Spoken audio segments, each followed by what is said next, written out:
Hey, Pack, gather close, because this one's raw. Picture this: the most feared alpha king in the Northern Territories, a man who could shatter armies with a word, brought to his knees not by steel or strategy, but by his own goddamn mouth. The Night Queen Selene Varellis walked into that blizzard wasn't just another royal scandal. It was the beginning of an empire's death rattle. And if you think you know how this ends, you don't. So buckle up, hit that like button, and drop your city in the comments so I know my tribe is listening. Because what happened in that frozen palace that winter? It'll make you question everything you thought you knew about power, pride, and the woman who refused to break. Let's begin. The argument started over a letter. Not a declaration of war, not a treaty or a threat. Just a single piece of parchment with a wax seal that Lucien Draven didn't recognize, addressed to his queen in handwriting he'd never seen before. He found it on her desk while she was meeting with the city's grain merchants, those desperate bastards begging for royal intervention after the northern roads froze solid for the third week straight.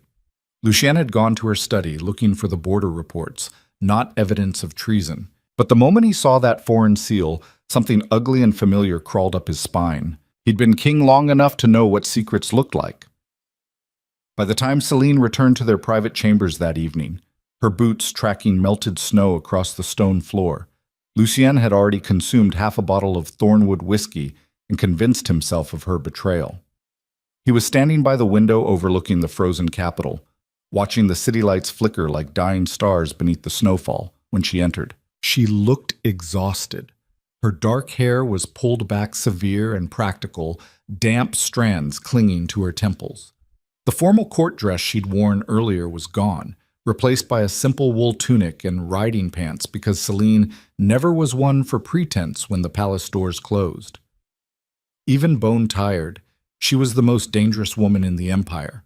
Not because she carried weapons, though she could gut a man faster than most of Lucien's soldiers, but because she carried something far more lethal. She carried the people's love. And Lucien? The people feared him. There was a difference, and he felt it every goddamn day. "You look like you're planning a war," Selene said, her voice carrying that particular edge that meant she'd already sensed the storm brewing. Lucien didn't turn from the window. "Who's Matthias Corvin?" Silence, the kind that fills a room like floodwater. "Excuse me?" Now he turned. The letter was in his hand, crumpled from where his fist had tightened around it while he waited. "The letter on your desk, from someone named Matthias Corvin, uses a seal I don't recognize, which means he's either nobody important or somebody working very hard not to be noticed. So I'll ask again, who the hell is Matthias Corvin, and why is he writing to my queen?" Celine's expression didn't change, but Lucien had been watching her long enough to catch the slight tension in her shoulders, the way her fingers flexed once at her sides. "You went through my private correspondence. I'm the king. Nothing in this palace is private from me." That's convenient logic for a man who keeps half his military strategies locked in a vault I'm not allowed near.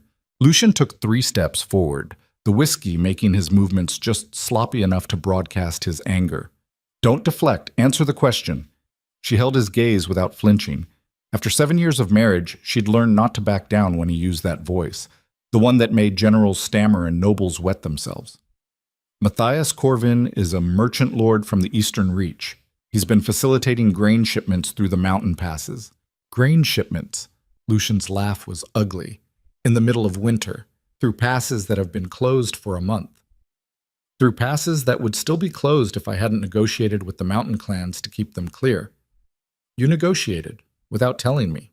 "I negotiated because you were too busy threatening to burn the Eastern Reach to the ground after their duke refused to send troops for your border campaigns." Celine's voice was rising now, that careful control starting to crack. "Someone had to make sure this city didn't starve while you were measuring your cock against every nobleman who dared question your authority." The slap of her words hit harder than any physical blow could have. Lucien's hand tightened around the letter until the parchment tore. "You made deals with foreign lords behind my back. You undermined my authority. I saved lives!" Celine's shout echoed off the stone walls. "While you were drunk on power and paranoia, I was doing the job you've been too proud to do, actually ruling this empire instead of just terrifying it into submission." Careful, Celine. Or what? She stepped closer. And damn her, she wasn't afraid. She'd never been afraid of him, and that's what had drawn him to her in the first place. That's also what made every fight between them feel like standing on a crumbling cliff edge. You'll throw me in the dungeons? Execute me for treason? Go ahead, Lucien. Show the Empire what kind of king you really are. He wanted to. God help him. Some savage part of his brain wanted to grab her by the throat and make her submit the way everyone else did. But that was the whiskey talking, and the fear, and the sick certainty that she was slipping away from him the same way everything else had. His father's respect, the noble's loyalty, the people's love. Everything he touched turned to ice or blood. I am trying, he said, and hated how his voice cracked on the words, to hold this empire together. Every day I wake up to reports of rebellion, starvation, conspiracy. The nobles want me dead. The common people spit when I ride past. Our enemies circle like wolves waiting for winter to finish us.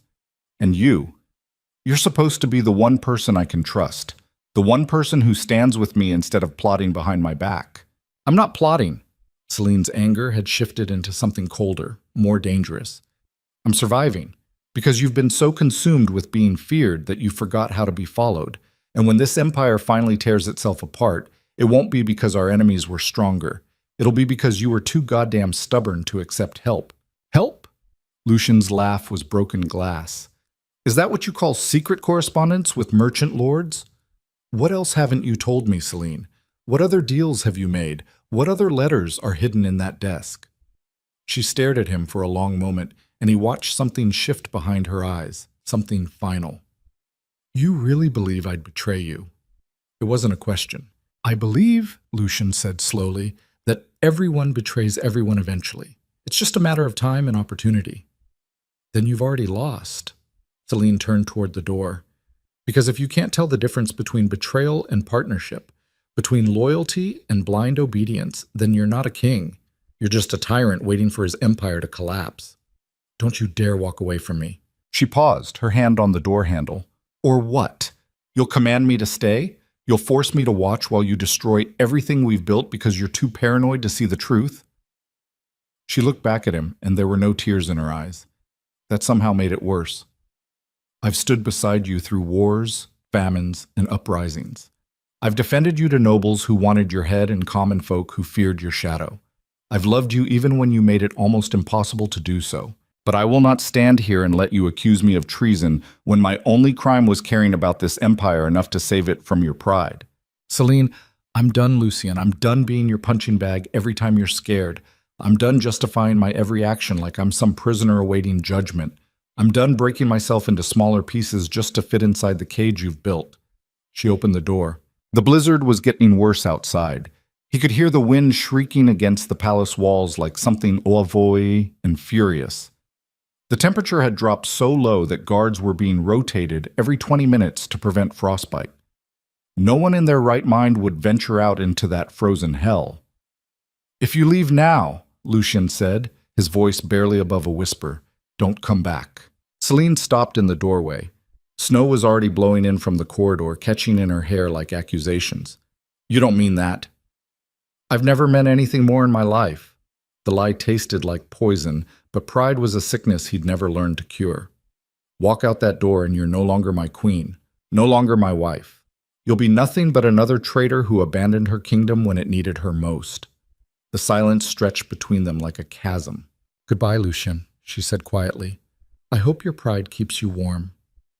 Then she was gone, and Lucien was alone with the bottle and the broken letter and the growing certainty that he'd just made the worst mistake of his life. But kings didn't chase after queens like lovesick boys. Kings stood their ground and let the empire burn, if that's what it took to prove a point. So Lucien poured another drink and told himself he'd done the right thing, even as the wind screamed and the city below froze solid, and somewhere in that howling darkness, the woman who'd been the only light in his world disappeared into the storm. By morning, the capital looked like a mass grave. Lucien stood on the palace balcony watching his guards dig through snowdrifts taller than horses, searching for bodies of citizens who'd been caught outside when the blizzard hit. They'd already found 17. The physician predicted they'd find at least 30 more before noon. The Queen's personal guard, Captain Vera Stormborn, found Lucienne still standing there an hour past dawn. She was a brick wall of a woman, scarred from a decade of military service, and one of the few people in the palace who'd dare speak to him without being spoken to first. "The Queen's chambers are empty," Vera said without preamble. "Her winter cloak is gone, so are her boots and traveling gloves." Lucienne didn't turn around. "She left during the blizzard?" "Appears so, Your Majesty." "Alone?" "No one from her guard is missing, so yes, alone." The word hit him like a fist to the gut. Celine had walked into a killing storm without protection, without backup, without even a goddamn horse because the stables would have been locked for the night. She'd simply left because he'd told her to. "Organize search parties," Lucian said. His voice sounded distant, mechanical. "Every available guard. Start with the main roads leading out of the capital, then expand to, Already done, sir. Been searching since we realized she was gone. No sign of her yet, but the snow's still coming down heavy. Even tracks would be buried by now." Lucian's hands gripped the balcony railing hard enough to hurt. "She couldn't have gotten far in that storm. She's smart enough to find shelter." "Permission to speak freely, Your Majesty?" "Granted." Vera's jaw tightened.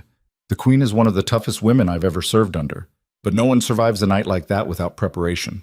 Temperature dropped below freezing before midnight, wind strong enough to knock a grown man off his feet, and she left upset, which means she wasn't thinking clearly." "What are you saying?" "I'm saying we might be looking for a body instead of a person, sir." The words should have broken him. Instead, they just made him angry. That hot, irrational fury that had gotten him through battles and political coups and every other nightmare his life had thrown at him. Anger was easier than grief. Anger had always been easier.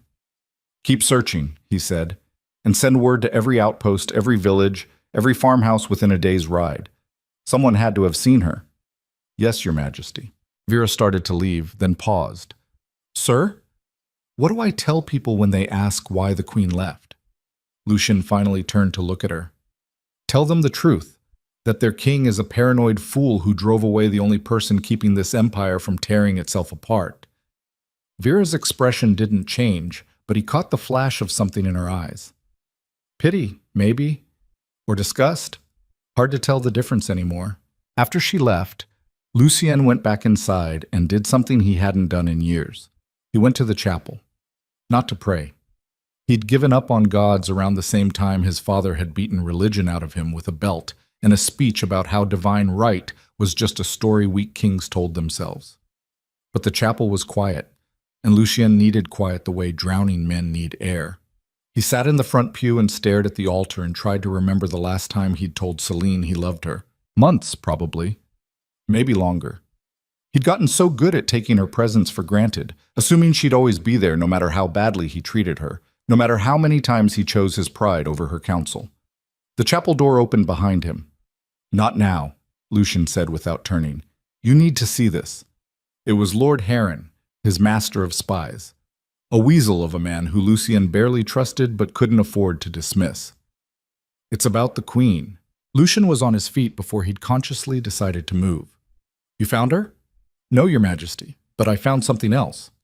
Heron held out a leather journal, expensive and well-worn. One of the maids discovered this hidden in the Queen's study, behind a false panel in her desk. Every instinct screamed at Lucien not to take it. Whatever was in that journal would either prove his paranoia right or destroy what little remained of his sanity. But kings didn't get to look away from hard truths. He took the journal. The entries started almost 2 years ago, written in Celine's precise handwriting. The first few pages were innocuous, notes about crop yields, tax revenues, citizen complaints, the kind of administrative details that Lucien had always been too busy with military campaigns to bother tracking. Then he found the section about the Eastern Reach negotiations. His hands started shaking as he read. Celine hadn't just been negotiating grain shipments. She'd been building an entire shadow network of trade agreements, diplomatic channels, and strategic alliances with territories Lucien had written off as hostile. She'd been doing it for years, carefully and quietly, working around his aggressive foreign policy to keep supply lines open and prevent outright war. Every letter from Matthias Corvin was documented. So were dozens of others from merchants, minor nobles, even a few enemy commanders who'd agreed to ceasefire arrangements in exchange for food and medicine. She'd been running her own foreign policy behind his back. But as Lucian kept reading, the paranoia that had fueled his rage the night before started crumbling into something worse. Everything she'd done, every secret deal, every hidden correspondence, had been to protect the Empire, to compensate for his failures, to keep people alive while he'd been too obsessed with displays of power to notice his kingdom was starving. There were pages of notes about which nobles were plotting against him, detailed warnings about Lord Malric Thorne's suspicious behavior, his unexplained wealth, his growing influence among the court. Celine had been investigating Malric for months, gathering evidence of embezzlement and treason, evidence that Lucian had been too blind to see because Malric had always told him exactly what he wanted to hear. Near the end of the journal, he found an entry from 3 nights ago. Lucien grows more paranoid by the day. I can see his father's madness taking root, the same suspicion that destroyed the last king turning my husband into something I barely recognize. I'm running out of ways to protect him from himself. The empire is fracturing, and the man I married is too consumed by fear to see the real threats. Malric is positioning himself for a coup. I have evidence, but Lucien won't hear anything that contradicts his trusted advisor. If I push too hard, he'll think I'm the traitor. If I don't push hard enough, we'll all be dead before spring. I don't know how to save someone who doesn't want to be saved. I don't know how to love someone who only knows how to destroy. The journal fell from Lucian's hands. Your Majesty? Heron's voice seemed to come from very far away.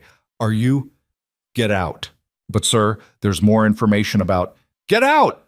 Heron scrambled backward and fled, leaving Lucien alone with the evidence of his catastrophic stupidity.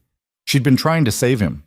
The whole time, while he'd been accusing her of betrayal, she'd been working herself to exhaustion trying to hold together an empire that he'd been systematically destroying with his paranoia and pride. And he'd called her a traitor. He'd sent her into a blizzard. He might have killed the only person in the world who'd ever given a damn whether he lived or died. Lucien walked back to the balcony and looked out over his frozen capital. The search parties were still combing through snowdrifts. The bodies were being lined up in the courtyard like cordwood. And somewhere out in that white hell, Celine was either dead or dying, and it was his fault. For the first time in 20 years, the Alpha King of the Northern Empire started to cry. Heat. The search went on for 3 days. They found nothing. No body, no tracks, no sign that Queen Celine Varelis had ever existed except for the hole she'd left behind in the palace and the city and Lucian's chest where his heart used to be. On the 4th day, the rebellion started. House Corvain in the Western Territories declared independence, claiming the king had murdered his own queen and could no longer be trusted. House Brecken in the south followed suit, using the chaos as cover to seize 3 major trade cities. The Eastern Lords, the ones Celine had been carefully negotiating with, closed their borders and recalled their diplomats. Within a week, the Northern Empire had fractured into a dozen warring factions, all of them circling like sharks around a wounded king. Lucien barely noticed. He spent his days in Celine's study, reading through her journals and correspondence, piecing together the intricate web of diplomacy and strategy she'd been building while he'd been playing tyrant. Every page was another knife to the gut. Every entry about his failures, his blindness, his cruelty, was a truth he couldn't escape. At night, he walked the frozen streets of the capital himself, searching for any sign of her. His guards tried to stop him the first few times, too dangerous, too undignified for a king. But after he broke Captain Vera's nose during one argument, they learned to just follow at a distance. The people recognized him, even bundled in a common cloak against the cold. They always recognized him, but instead of fear, he saw something new in their eyes. Contempt. They blamed him for Celine's disappearance. They were right to. On the 10th day, Lord Malric Thorne made his move. Lucien was in the throne room reviewing what remained of his military forces when Malric entered with an honor guard of 20 soldiers. Not palace guards, private mercenaries wearing Malric's colors. Lord Thorne, Lucien said without looking up from the reports, unless you're here to tell me you found my queen, I'm not interested in whatever scheme you're selling today. I'm afraid I have unfortunate news, Your Majesty. Malric's voice carried that oily sympathy that made Lucian's skin crawl. The council has voted. In light of recent instability, they've decided the empire needs new leadership. Now Lucien looked up. New leadership. A regent, temporarily, until the crisis passes. Someone to steady the ship while you recover from your grief. And let me guess, you volunteered for this tremendous burden. Malric smiled. It was the smile of a snake that had been waiting years for the mouse to wander close enough. Someone has to think of the Empire's future. Get out. I'm afraid I can't do that, Your Majesty. The soldiers outside are loyal to the Council now. Your personal guard has been relieved of duty. This palace is under new management, effective immediately. Lucien stood slowly, and he saw several of Malric's mercenaries reach for their weapons. Good. Let them be afraid. Fear was the one language Lucien still spoke fluently. You can try to take my throne, Lucien said quietly, but you should know something first. I've spent the last 10 days reading my wife's journals, every single entry, including the ones about you. Malric's smile faltered slightly. I don't know what. She documented everything. The embezzlement, the forged trade contracts, the weapons you've been smuggling to enemy territories, the nobles you've been blackmailing.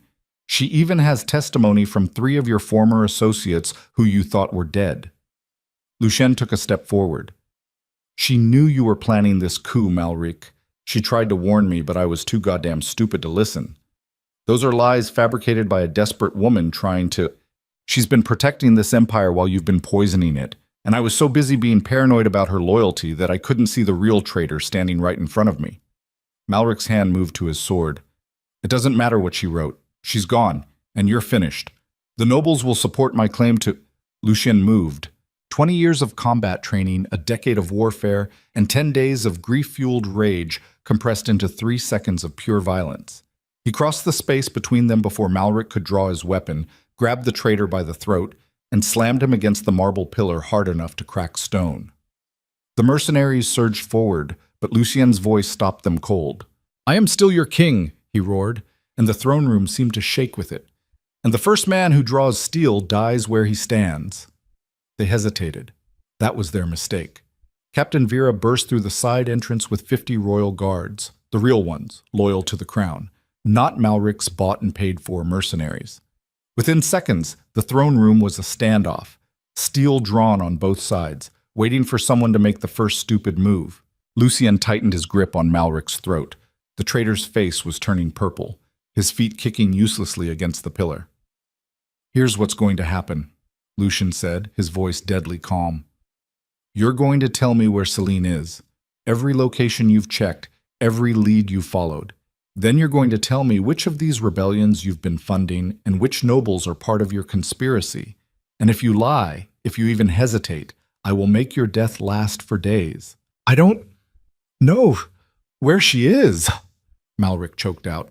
I swear, she vanished before you could what? Execute her. Malric's eyes were bulging now. The plan was to capture her, stage an execution, blame it on rebels, but she disappeared before we could... The admission hit Lucien like a battering ram. They'd been planning to kill Celine. Not just remove her, not just exile her, but publicly execute her and use her death to destabilize his rule. And Lucien had played right into their hands by driving her away himself. He'd almost helped them murder his own wife. The rage that filled him then was beyond words, beyond thought, beyond anything resembling human. It was the fury of a king who'd lost everything and had nothing left to lose. The same fury that had built an empire on blood and bone and terror. Lucien dropped Malric and turned to face the room full of armed men. I am done, he said, and his voice carried the weight of an avalanche, being a prisoner in my own palace. I am done letting cowards and conspirators dictate how I rule. And I am done pretending to be the civilized king my father tried to beat into me. He drew his sword, the blade that had killed more men than he could count, that had carved out an empire from the frozen north. You want my throne, Malric? Come and take it. What happened next would be talked about for decades. The fight lasted less than 5 minutes, but in that time, Lucien reminded his empire why they'd feared him in the first place. He moved through Malric's mercenaries like death itself, all restraint abandoned, every strike designed to kill rather than wound. Blood painted the marble floor, screams echoed off the vaulted ceiling. And when it was over, when the last mercenary had either fled or fallen, Lucien stood in the center of the carnage, with his blade dripping red and his eyes promising damnation to anyone foolish enough to challenge him again. Malric was still alive. Barely. Lucian had made sure of that. "Where?" Lucian said, kneeling beside the broken traitor. "Would you take someone you wanted to hide from me? Somewhere I wouldn't think to look? Somewhere you could hold them until you were ready to make your move?" Malric laughed, bubbles of blood forming on his lips. "You think she's alive? You think anyone survived that storm?" "Answer the question." "The northern cliffs," Malric whispered. "Old fortress. 3 days' ride. That's where I'd keep a prisoner. If I had one." "If?" "She could be dead. In a ditch somewhere. Could be, frozen solid. Could be—" Lucian didn't let him finish. Some deaths were too quick to be satisfying, but he was done playing games. He stood, addressed Captain Vera without looking away from Malric's body. "Arrest every noble who attended yesterday's council meeting. Lock them in the dungeons until I return. Anyone who resists dies. Anyone who runs dies. Anyone who so much as looks at you wrong dies. Am I clear?" "Crystal, Your Majesty." "Good. Then prepare my horse and a squad of your best fighters. We ride for the northern cliffs within the hour." "Sir, we don't even know if she's actually—" "She's alive." Lucian said it like a prayer, like a curse, like the only truth he had left to cling to. "She's alive, and I'm going to bring her home. And if anyone, rebel, traitor, or God himself tries to stop me, I will burn this entire empire to ash before I let them win." He walked out of the throne room without looking back, leaving orders and bodies in his wake.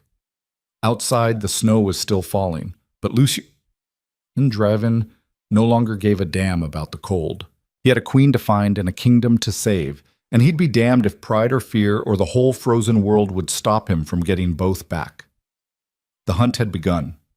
And somewhere in the frozen north, in an abandoned fortress where traitors kept their darkest secrets, Celine Varelis waited in chains, weak from cold and hunger, but not broken, never broken. She'd survived worse than winter. She'd survived loving an alpha king who didn't know how to love her back. And when Lucian finally found her, when he saw what his failures had cost them both, the real battle would begin. Not against rebels or traitors or the killing cold, but against the demons they'd both been running from since the night the queen vanished and the empire started its long, bloody descent into darkness. The ride north was a descent into hell frozen over. Lucian pushed his men harder than he'd pushed any battalion during wartime, driving through snowdrifts that reached the horses' chests and wind that cut like broken glass. Captain Vera rode beside him with 12 of her best fighters, all of them veterans who'd seen enough combat to know when their king had gone from determined to suicidal. None of them complained. They just kept riding, kept their weapons ready, and tried not to think about what they'd find when they reached the northern cliffs. If they reached the northern cliffs, 3 soldiers had already turned back after frostbite set in so deep their fingers turned black. Lucian hadn't stopped them.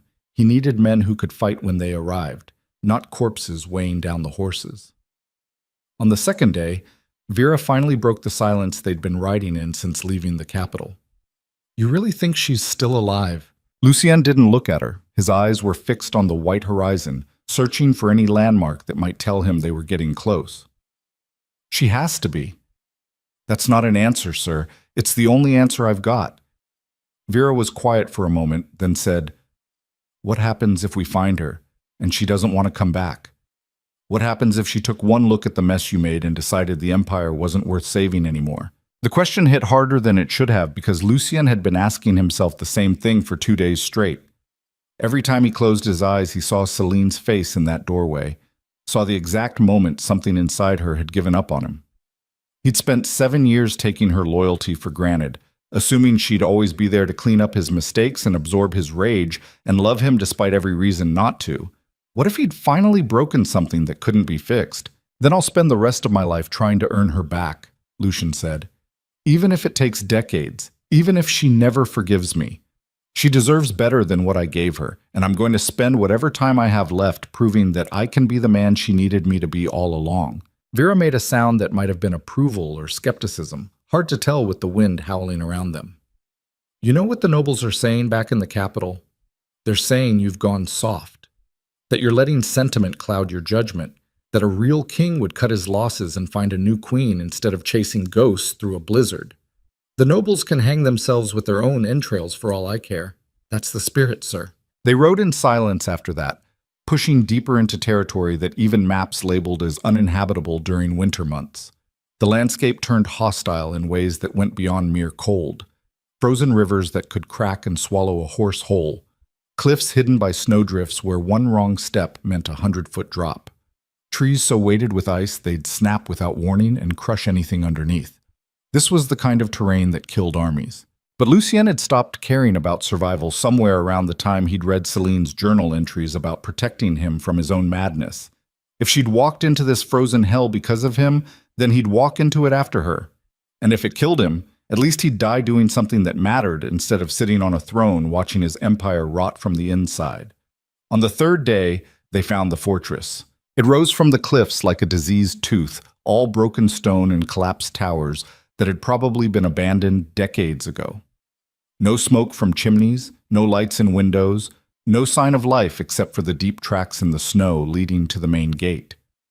Recent tracks, maybe a day old, made by multiple horses and heavy boots. Someone was using this place. Lucien dismounted and drew his sword without being told.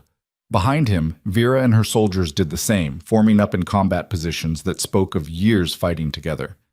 They'd taken fortresses before, knew the rhythm of it, knew how to move quiet and fast and lethal. But Lucien wasn't interested in quiet. He wanted whoever had taken Celine to know he was coming. Wanted them to feel the same terror she must have felt being dragged to this frozen tomb. Wanted them to understand that they'd made a mistake so catastrophic that death would be a mercy compared to what he had planned.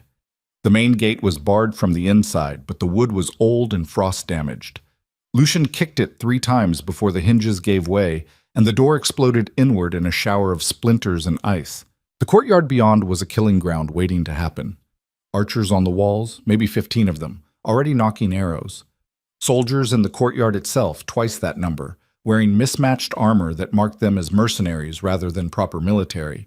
And standing in the center of it all, looking far too comfortable for a man about to die, was a figure Lucien recognized from Celine's journal entries. Commander Aldrich Voss, formerly of House Corvain, currently wanted for desertion and treason in 3 territories. The same commander who'd been on Malric's payroll for the last 2 years. "Well, well," Voss called out, his voice carrying that particular arrogance of men who thought they held all the cards. "The Mad King himself, I'd heard you were searching for something. Didn't realize it was worth riding to your death over." "Where is she?" Voss smiled. "You'll have to be more specific, Your Majesty. We've entertained several guests here over the winter. Though I suppose you're asking about the woman who used to wear your crown?"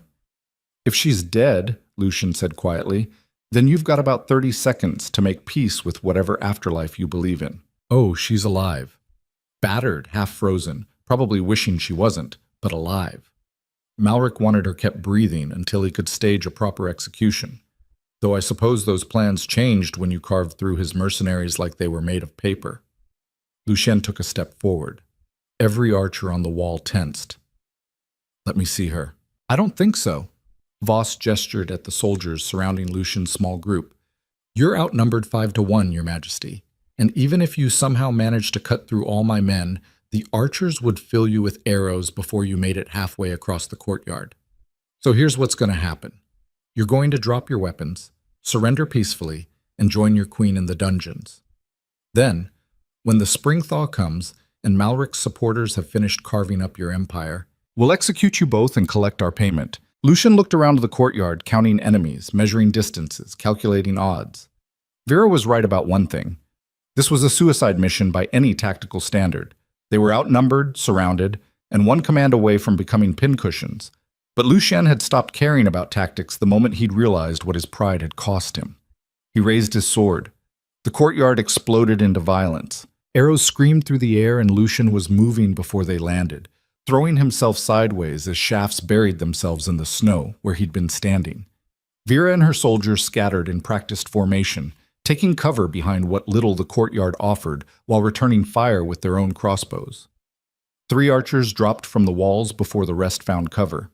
Lucien didn't wait for support. He charged straight at Voss through the chaos, his blade singing as it cut through the first mercenary stupid enough to get in his way.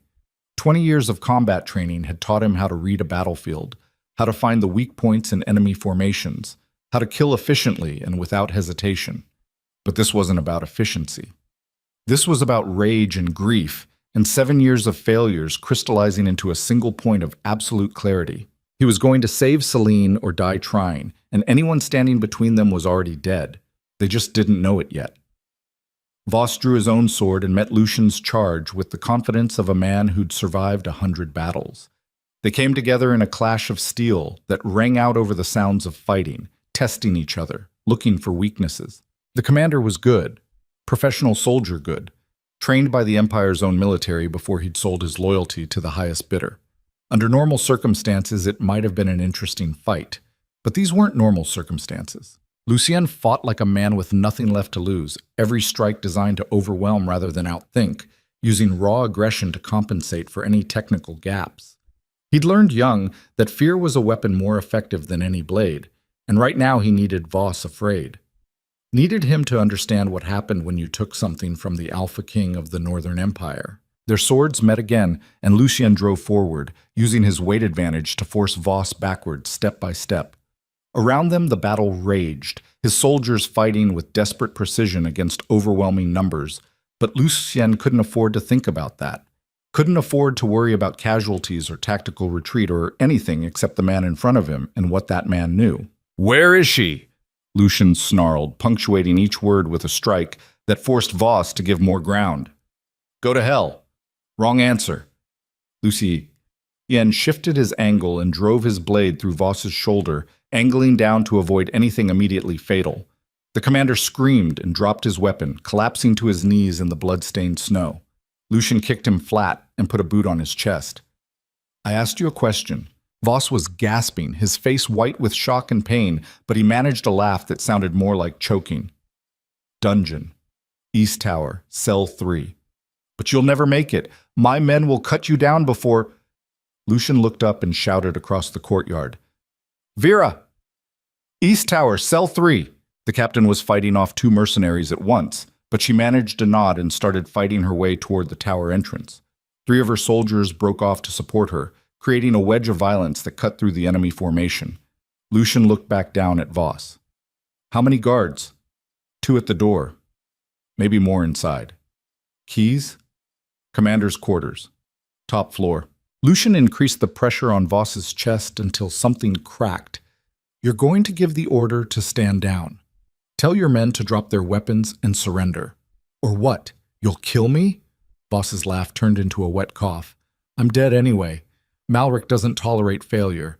Then die knowing you saved your men's lives instead of wasting them on a losing battle." For a moment, Voss just stared up at him with eyes that had seen too many winters and too many betrayals. Then something shifted in his expression, some calculation being made behind the pain. He shouted to his men, "Stand down! Drop your weapons!" The mercenaries hesitated, looking between their dying commander and the mad king standing over him with a bloody sword. A few of the smarter ones dropped their blades immediately. Others needed more convincing, which Lucien's soldiers were happy to provide. Within minutes, the courtyard was secured. Lucien didn't wait for the surrender to be complete. He left Voss bleeding in the snow and ran for the East Tower, taking the crumbling stairs 3 at a time. The 2 guards outside Cell 3 barely had time to register his presence before he cut them down. No hesitation, no mercy, just brutal efficiency born from decades of violence. The cell door was solid oak reinforced with iron, locked from the outside with a mechanism that would have taken precious minutes to pick. Lucien kicked it until the hinges gave way. The cell beyond was dark except for weak light filtering through a barred window too small to escape through. It took his eyes a moment to adjust, to make sense of the shadows and the figure huddled in the corner, wrapped in what might have once been a blanket, but now looked more like a collection of rags held together by ice. Celine. She looked up at the sound of the door crashing open, and Lucien's heart stopped at what he saw. The woman he'd married 7 years ago had been fierce and unbreakable, a force of nature that could stare down armies without flinching. The woman looking at him now was a ghost of that memory. Her face was bruised, one eye swollen nearly shut. Her lips were cracked and bleeding from the cold. Her hands, when she raised them defensively against the sudden light, were shaking so badly she could barely hold them steady. But her eyes, even beaten, even frozen, even staring at the man who'd sent her to this hell, Celine's eyes still held that stubborn fire that had made Lucien fall in love with her in the first place. She didn't speak, just stared at him like she couldn't quite believe he was real. Lucien crossed the cell in 2 steps and dropped to his knees in front of her. Up close, the damage was worse. Someone had beaten her, recently enough that the bruises were still fresh. Her breathing was shallow and labored, suggesting broken ribs. And when he reached out to touch her face, she flinched. That flinch broke something in him that 10 days of grief and guilt hadn't managed to crack. "I'm sorry," he said, and his voice came out raw and broken. "Celine, I'm so goddamn sorry." She stared at him for a long moment, then said in a voice like broken glass, "You came." "Of course I came." "Why?" The question was so simple and so devastating that Lucien had to force himself to meet her eyes when he answered, "Because I'm a fool who let his pride destroy the only good thing in his miserable life. Because you deserved better than what I gave you. Because I would burn this entire empire to ash before I'd let them hurt you again." Celine's expression didn't change. "Pretty words, Lucien. You always were good with words when you needed something. I'm not asking for anything. I'm just trying to get you home." "Home." She laughed, and the sound was worse than screaming. "The palace hasn't been home in years. It's been a prison with nicer furniture." Lucien felt that truth sink in like a blade between his ribs. "Then where? Where do you want to go? Just tell me and I'll take you there. No arguments, no conditions. You want to disappear into the countryside and never see me again? I'll make it happen. You want to sail to the Southern Isles and start over? I'll buy you a ship. Just tell me what you need." "What I need," Celine said quietly, "is for you to understand that you can't fix this with grand gestures and dramatic rescues. You can't undo 7 years of being treated like an obstacle instead of a partner just because you finally realized what you lost." "I know. Do you?" "Because I have spent 7 years making myself smaller and quieter and more acceptable to a man who wanted a decoration instead of an equal. I have swallowed my pride and my anger and my grief every single time you chose your paranoia over my counsel. And the one time I stood up for myself, the one time I refused to apologize for trying to save the empire you were too stubborn to see was dying, you threw me out into a blizzard." Her voice was rising now, all that carefully controlled fury finally breaking free. "So don't you dare kneel in front of me now and act like some noble hero come to save his queen. You're not my savior, Lucien. You're the reason I needed saving in the first place." The words hit him like physical blows, each one true and devastating and completely deserved. Lucien had spent 10 days replaying their last argument, reading her journals, piecing together all the ways he'd failed her, but hearing it from her own mouth made it real in a way that solitary guilt never could. "You're right," he said finally, "about all of it. I was a coward and a tyrant, and I took you for granted because it was easier than facing my own failures. I can't undo that. I can't take back the things I said or the way I treated you. All I can do is promise that if you give me another chance, I will spend the rest of my life proving that I can be better." Celine looked at him for a long moment, and he saw the war happening behind her eyes. The part of her that still loved him fighting against the part that knew better than to trust promises from a man who'd broken everyone he'd ever made. Finally, she said, "Help me up. We can figure out the rest later." Lucien stood and offered his hand. She took it, her grip weak but determined, and let him pull her to her feet. She swayed immediately, her legs unable to support her weight after days of captivity, and Lucien caught her before she fell. "I can walk," she said. "I know you can, but you don't have to." He lifted her into his arms, and she was so light it terrified him. How long had they been starving her? How long had she been sitting in that frozen cell waiting for rescue or death, whichever came first? As he carried her out of the cell and down the tower stairs, Celine said quietly against his chest, "Malric set this up." "I know. I found your journals." "All of them?" "Every single page, including the ones about me being exactly like my father." She was quiet for a moment. "I didn't mean—" "Yes, you did. And you were right." They emerged into the courtyard to find Vera organizing the surrender, disarming mercenaries and separating the ones who'd fought from the ones who'd given up immediately. Voss was still alive, barely, with 2 soldiers standing guard over him. The moment the mercenaries saw Celine, something shifted in the atmosphere. These were hard men who'd killed for money and followed orders without asking questions. But the sight of their battered queen being carried out of that tower by a king who looked ready to slaughter anyone who so much as breathed wrong hit different than any threat or payment ever could. One by one, they dropped to their knees in the snow. Not surrender. Something else. Something that looked almost like shame. Lucien ignored them and carried Celine to his horse. He wrapped her in his own cloak, thick fur that still held his body heat, and held her against him as Vera approached. "Orders, Your Majesty? Secure the prisoners. We'll deal with them when we get back to the capital. Anyone who resists gets a choice between chains and a shallow grave." "And Voss?" Lucien looked over at the dying commander. "He's got about an hour before he bleeds out. Leave him. Let the cold finish what my sword started."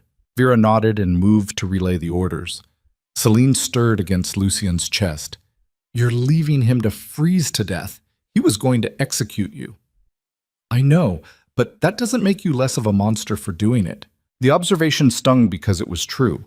Lucien had spent 20 years cultivating that monster, feeding it with violence and fear until it was the only thing he knew how to be. And here was Celine, half dead from torture and imprisonment, still trying to hold him accountable for his cruelty, still trying to save him from himself. "What would you have me do?" he asked quietly. "I'd have you be better than the men who hurt me. But I'm too tired to fight you about it right now." Lucien was quiet for a long moment, then he called out to Vera. "Captain, bind Voss's wounds and bring him as a prisoner. He stands trial when we return to the capital." Vera looked surprised but nodded. "Yes, sir." Celine's hand found his under the cloak and squeezed once. It wasn't forgiveness, it wasn't even approval, but it was acknowledgement, and right now that was more than Lucien deserved. They rode out of the fortress as the sun was setting, painting the snow in shades of red and orange that made the frozen landscape look like a battlefield. Maybe it was. Maybe the whole empire was one giant battlefield now, scarred and bleeding and fighting to survive the winter. But as Lucien held Celine against him and felt her breathing steady into something almost like sleep, he allowed himself to hope that survival was possible. Not easy, not guaranteed, but possible. The ride back to the capital took 4 days instead of 3, because Lucien refused to push the pace when Celine was in no condition for hard travel. They stopped frequently, made camp in sheltered locations, and Vera's soldiers hunted for fresh game to supplement their rations. Celine slept most of the first 2 days, her body finally allowing itself to rest now that the immediate danger had passed. When she was awake, she didn't talk much, just watched the landscape roll by with eyes that had seen too much and processed too little. Lucien didn't push for conversation. He just stayed close, made sure she was warm and fed, and tried not to think about all the ways this fragile truce could shatter once they were back in the palace. On the 3rd night, camped in the ruins of an abandoned watchtower, Celine finally broke the silence. "What happened to Malric?" Lucien was sharpening his sword by the fire, a ritual that always helped him think. "Dead. I killed him in the throne room after he tried to stage a coup." Celine absorbed this without visible reaction. "And the nobles who supported him?" "In the dungeons, waiting for trial." "Trial." She almost smiled. "You're going to give them a trial. You told me to be better than the men who hurt you. Figured I'd start with due process." This time she did smile, just a little. "Who are you, and what have you done with the Alpha King?" "He's learning, slowly." They sat in silence for a while, listening to the fire crackle and the wind howl outside their shelter. Finally, Celine said, "I read the reports while we were riding. The Empire's falling apart." "I know. House Corvain and House Brecken have declared independence. The Eastern Territories have closed their borders. 3 major cities are in open rebellion. We've lost almost a third of our territory in 2 weeks." "I know. And your plan is what exactly?" "Storm back into the capital, execute some traitors, and hope everyone else falls in line?" Lucien set down his sword and looked at her across the fire. "My plan is to do whatever you tell me to do. You were right about everything. The nobles, the trade routes, Malric's conspiracy. You saw what I was too blind to see. So if you say we negotiate with the rebels, we negotiate. If you say we make concessions to the Eastern Lords, we make concessions. If you say we dismantle the entire noble class and rebuild from scratch, I'll hand you the hammer." Celine studied him for a long moment. You understand that means giving up control, trusting my judgment even when it contradicts your instincts. I do. And you're ready for that? After 7 years of treating me like a threat instead of an ally? Lucienne held her gaze. No, I'm not ready. Trusting people doesn't come naturally to me, and trusting someone with power even less so. But I'm willing to try, because the alternative is watching this empire destroy itself while I'm too proud to ask for help. That's not the same as being ready. I know, but it's a start. Celine was quiet for a long time, staring into the fire with an expression Lucian couldn't read. When she finally spoke, her voice was soft but firm. Here's what's going to happen when we get back to the capital. You're going to stand in front of the entire court and publicly acknowledge every mistake you made, every wrong decision, every act of paranoia, every time you chose pride over reason. You're going to tell them that I am not just your queen, but your equal partner in ruling this empire. And then you're going to prove it by actually listening to my counsel instead of dismissing it the moment it contradicts what you want to hear. Lucian nodded slowly. And in return, Celine said, I'll help you save what's left of this dying empire. I'll negotiate with the rebels and the Eastern Lords and every other faction that's decided you're too dangerous to follow. I'll use every connection I built while you were busy playing tyrant to pull this kingdom back from the edge. But understand something, Lucian. This is the last chance. There is no third act, no dramatic redemption arc if you fall back into old patterns. You either change now, fundamentally and permanently, or I walk away and let you rule the ashes alone. The ultimatum hung in the air between them, absolute and non-negotiable. Lucian understood that he was standing on the edge of a cliff with two choices: step forward into uncertainty and potential growth, or fall backward into the comfortable patterns that had defined him for 20 years. Everything in his training, his upbringing, his father's brutal lessons about power and dominance screamed at him to reject her terms. Kings didn't make concessions. Kings didn't admit weakness. Kings didn't kneel before anyone, even their queens. But Lucian had watched that kind of kingship nearly destroy his empire in less than a month, had watched it drive away the one person capable of saving what he'd built, had watched it turn him into exactly the kind of tyrant his father had been, feared, hated, and ultimately alone. So he made a choice that would have killed his father to witness. He knelt in the dirt in front of Celine and said the words he'd never thought he'd say to anyone. I accept your terms. All of them. And I swear on whatever remains of my honor that I will spend the rest of my life earning the trust you're giving me now. Celine looked down at him with eyes that held equal parts hope and skepticism, love and wariness, forgiveness and the memory of every hurt he'd caused. Get up, Lucian. Kings don't kneel. Not even reformed ones. This one does. For you. She reached out and touched his face, her fingers cold but gentle against his scarred skin. Then do it where it matters. In front of the nobles who need to see it, in front of the people who've lost faith in both of us. Make your promises there where breaking them has consequences. Lucienne stood and pulled her close, and for the first time in weeks she didn't resist. They stood there in the firelight, two broken people trying to figure out how to rebuild what they'd both helped destroy, while outside the wind continued its assault and the empire continued its slow collapse toward chaos. They reached the capital on the fourth day to find the city transformed. Not physically. The buildings were the same, the walls still stood, the palace still dominated the skyline.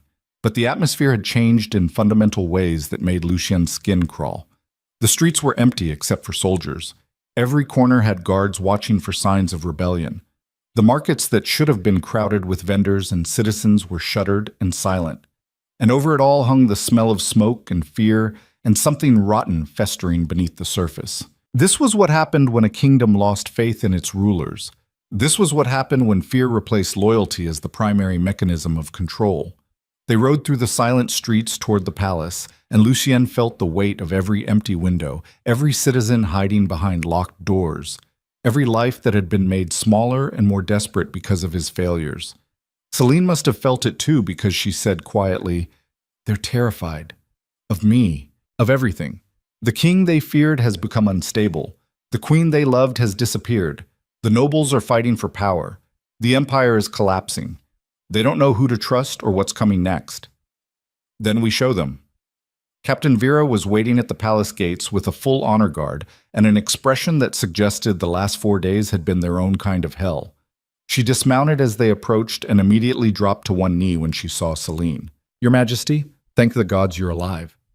Celine managed a tired smile. "Good to see you too, Captain. How bad is it?" Vera stood and didn't sugarcoat. "3 more noble houses have declared against you while you were gone. 2 assassination attempts on the empty throne, both failed but close enough to be concerning. Riots in the lower city that we had to put down with force. And enough conspiracy theories about the Queen's disappearance to fill a library. So business as usual then. Worse, Your Majesty. Much worse.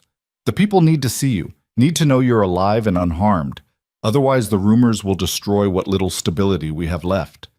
Lucien helped Celine down from the horse, and she stood on shaky legs that were slowly remembering how to bear weight.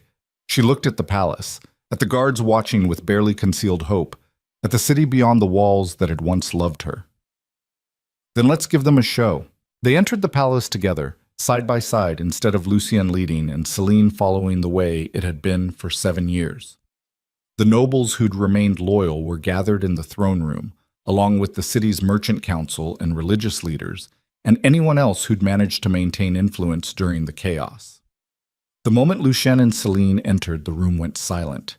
Then someone started clapping. Then someone else. Within seconds, the entire room was applauding, and Lucien realized with a start that they weren't clapping for him.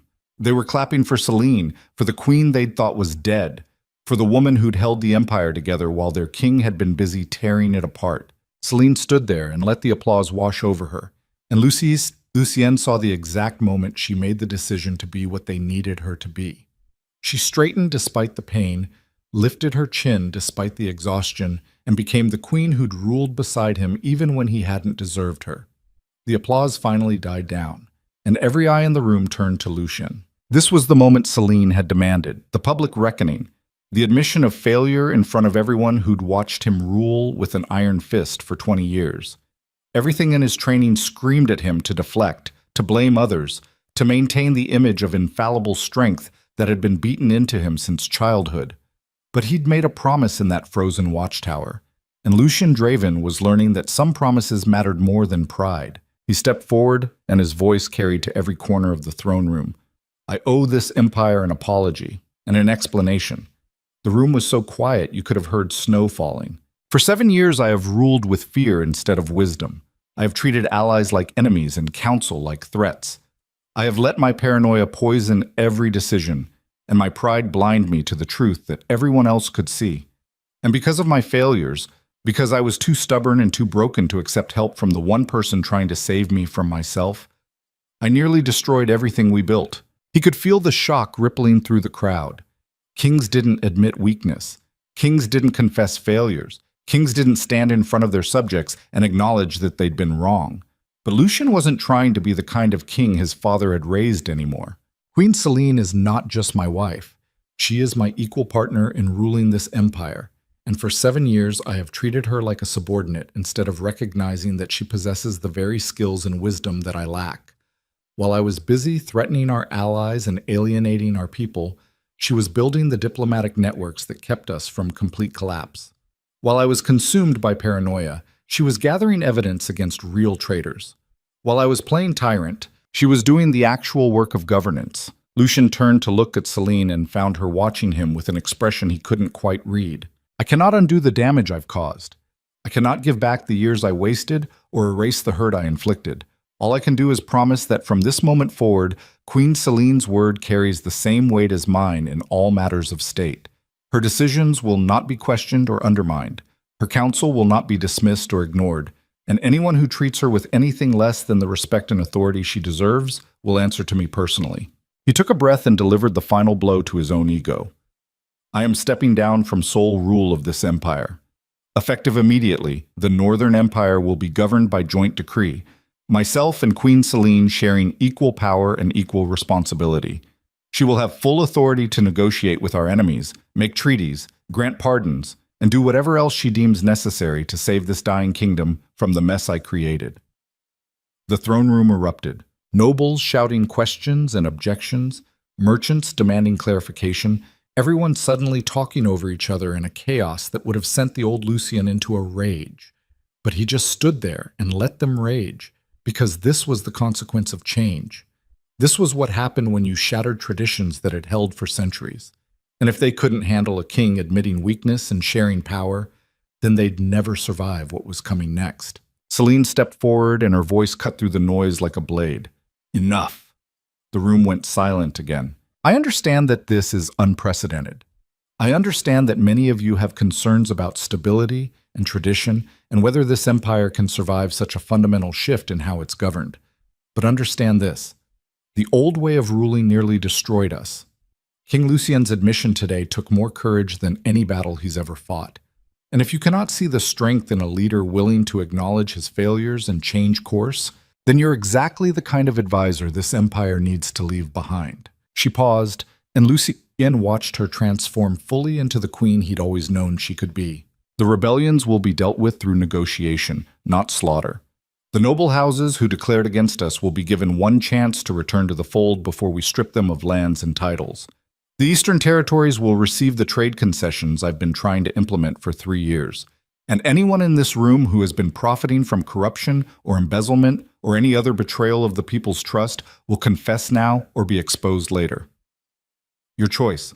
The threat hung in the air, and Lucien saw several nobles go pale. We have 10 days, Celine continued, to stabilize this empire before winter kills what civil war started.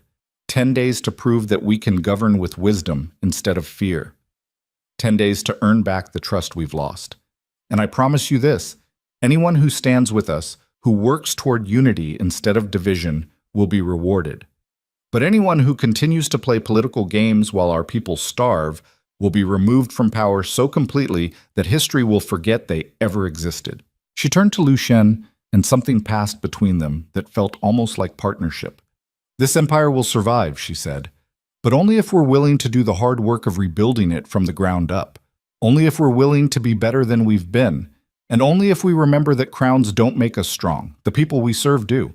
The speech ended and the throne room remained silent, everyone processing what they'd just witnessed. The complete transformation of how the Northern Empire would be governed. The public dismantling of the Alpha King's absolute authority. The rise of a queen who'd been dismissed and underestimated and nearly killed for trying to save the kingdom from itself. Finally, an old lord in the back called out, "And what guarantee do we have that this partnership will work? That you won't fall back into old patterns the moment the crisis passes?"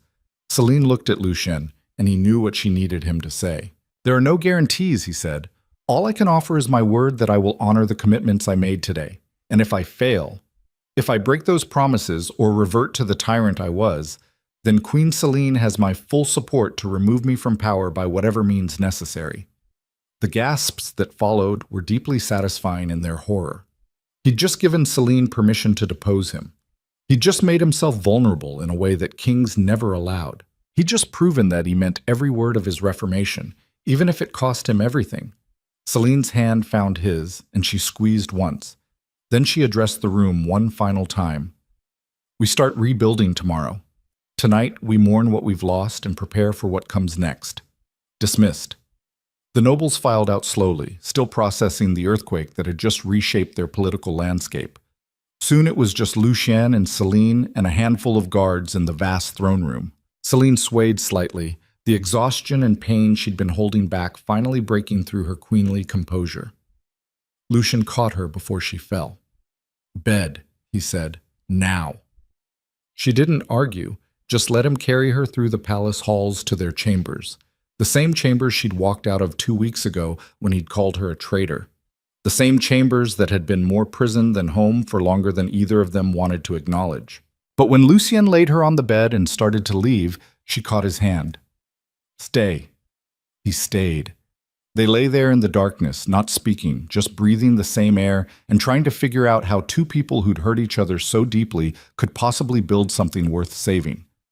Finally, Celine said, "This doesn't mean I've forgiven you." "I know. And it doesn't mean everything's fixed between us. I know that too. But it's a start. Yeah, it's a start." She was quiet for a long moment, then said the thing that had been hanging between them since he'd found her in that frozen cell. "I'm not sure I can ever fully trust you again, Lucien. You broke something fundamental when you threw me out into that storm, and I don't know if it can be repaired." The honesty gutted him, but he forced himself to stay present with the pain instead of deflecting it. Then I'll spend however long it takes proving that I can be trusted, even if it's decades, even if you never fully believe it, because you deserve that effort, and I deserve the struggle of earning back what I destroyed." Celine turned to look at him in the darkness, and he saw tears on her face for the first time since he'd found her. "I loved you so much," she whispered. "I loved you enough to forgive every mistake, every cruel word, every time you chose fear over me, and you threw it away like it meant nothing. I know, and I will regret that for the rest of my life." "Good." She wiped her eyes roughly. "Because you should. You should carry that regret every single day and let it remind you what happens when you take people for granted." They fell silent again, and Lucien felt the full weight of what he'd done settling into his bones like a sickness that would never fully heal. But as he lay there beside the woman he'd nearly destroyed, holding her hand in the darkness while their empire teetered on the edge of collapse, Lucien made a final promise to himself. He would be better. Not perfect, not immediately transformed, but better than he'd been. Better than his father, better than every instinct that screamed at him to dominate and control and never show weakness. He would earn back Celine's trust, even if it took the rest of his life. He would rebuild their empire into something worth ruling. He would prove that even the most broken people could change if they wanted it badly enough. And if he failed, if the weight of his past proved too heavy or the empire collapsed despite their best efforts, or Celine decided he wasn't worth the struggle, then at least he'd go down fighting for something that mattered instead of dying alone on a throne built from fear and blood. Outside, the winter storm continued its assault on the capital. But inside the palace, in a room where two people were trying to figure out how to love each other again, something fragile and cautiously hopeful began to take root. It wasn't redemption. It wasn't happily ever after. It was just two damaged people choosing to try one more time, despite every reason not to, despite knowing how badly it could end, despite the certainty that the road ahead would be brutal and unforgiving and lined with the consequences of every failure that had brought them to this moment. But sometimes trying was enough. Sometimes the choice to keep fighting, keep growing, keep pushing towards something better was all you had. And as Lucien fell asleep holding the woman he'd almost killed, the woman who still hadn't decided if he was worth saving, he clung to that fragile maybe like a drowning man clings to driftwood in a storm. Because maybe was better than nothing. Maybe was a chance. And for a man who'd burned every other chance he'd ever been given, maybe was a goddamn miracle worth dying for. The first 3 days of their joint rule went better than Lucien had any right to expect. Celine threw herself into negotiations with the rebel houses with a ferocity that would have impressed him if he hadn't been so terrified she'd collapse from exhaustion. Her ribs were still healing, her hands still shook when she thought no one was looking. But she sat in those meeting rooms for 12 hours straight and dismantled every argument the nobles threw at her with surgical precision. House Corvain agreed to return to the fold in exchange for reduced tax obligations and a seat on the newly formed Trade Council. House Brecken took longer to convince, but Celine found leverage in shipping contracts they'd been violating for years and used it to extract concessions that actually benefited the empire instead of just the noble families. Lucien watched her work and understood with devastating clarity how badly he'd wasted her talents for 7 years. He focused on what he knew best: military reorganization and rooting out the remaining conspirators from Malric's network. It turned out the advisor had been far more ambitious than even Celine's journals had suggested. He'd infiltrated the palace guard, bribed half the merchant council, and planted agents in every major city from the capital to the eastern borders. Cleaning out that rot required methods Lucien was very good at. Methods that involved dungeons and interrogations and the kind of fear that made men confess to crimes their grandmothers had committed just to make the questions stop. But he was careful. Checked every accusation with Celine before acting on it. Let her review the evidence, question the prisoners herself, decide which threats were real and which were just desperate people saying whatever they thought would save them. It was exhausting, sharing power. Having to justify every decision, explain every instinct, wait for approval before acting on intelligence that his gut said was solid. A dozen times a day he wanted to just give orders and expect them to be followed without debate. But he'd made a promise. And Lucien was discovering that keeping promises was harder than any battle he'd ever fought. On the fourth morning, everything started falling apart. Lucien was in the war room reviewing troop deployments with Captain Vera when one of the palace messengers burst in without knocking, The kid was maybe 17, green enough that protocol still mattered to him, which meant whatever had just happened was bad enough to override years of training. "Your Majesty," the messenger gasped. "The Eastern Trade Convoy, the one Queen Celine negotiated. It was attacked." Lucien was on his feet before the sentence finished. "Where?" 3 miles outside the capital, on the northern road. "Casualties?" 12 dead, maybe more. "The survivors are being brought to the palace now." Lucien grabbed his sword and was moving before Vera could ask for orders. She followed anyway, already shouting commands to mobilize the guard. They hit the courtyard at a run and found chaos waiting for them. Wounded merchants being carried on stretchers, their blood staining the fresh snow. Overturned wagons with arrows still embedded in the wooden sides.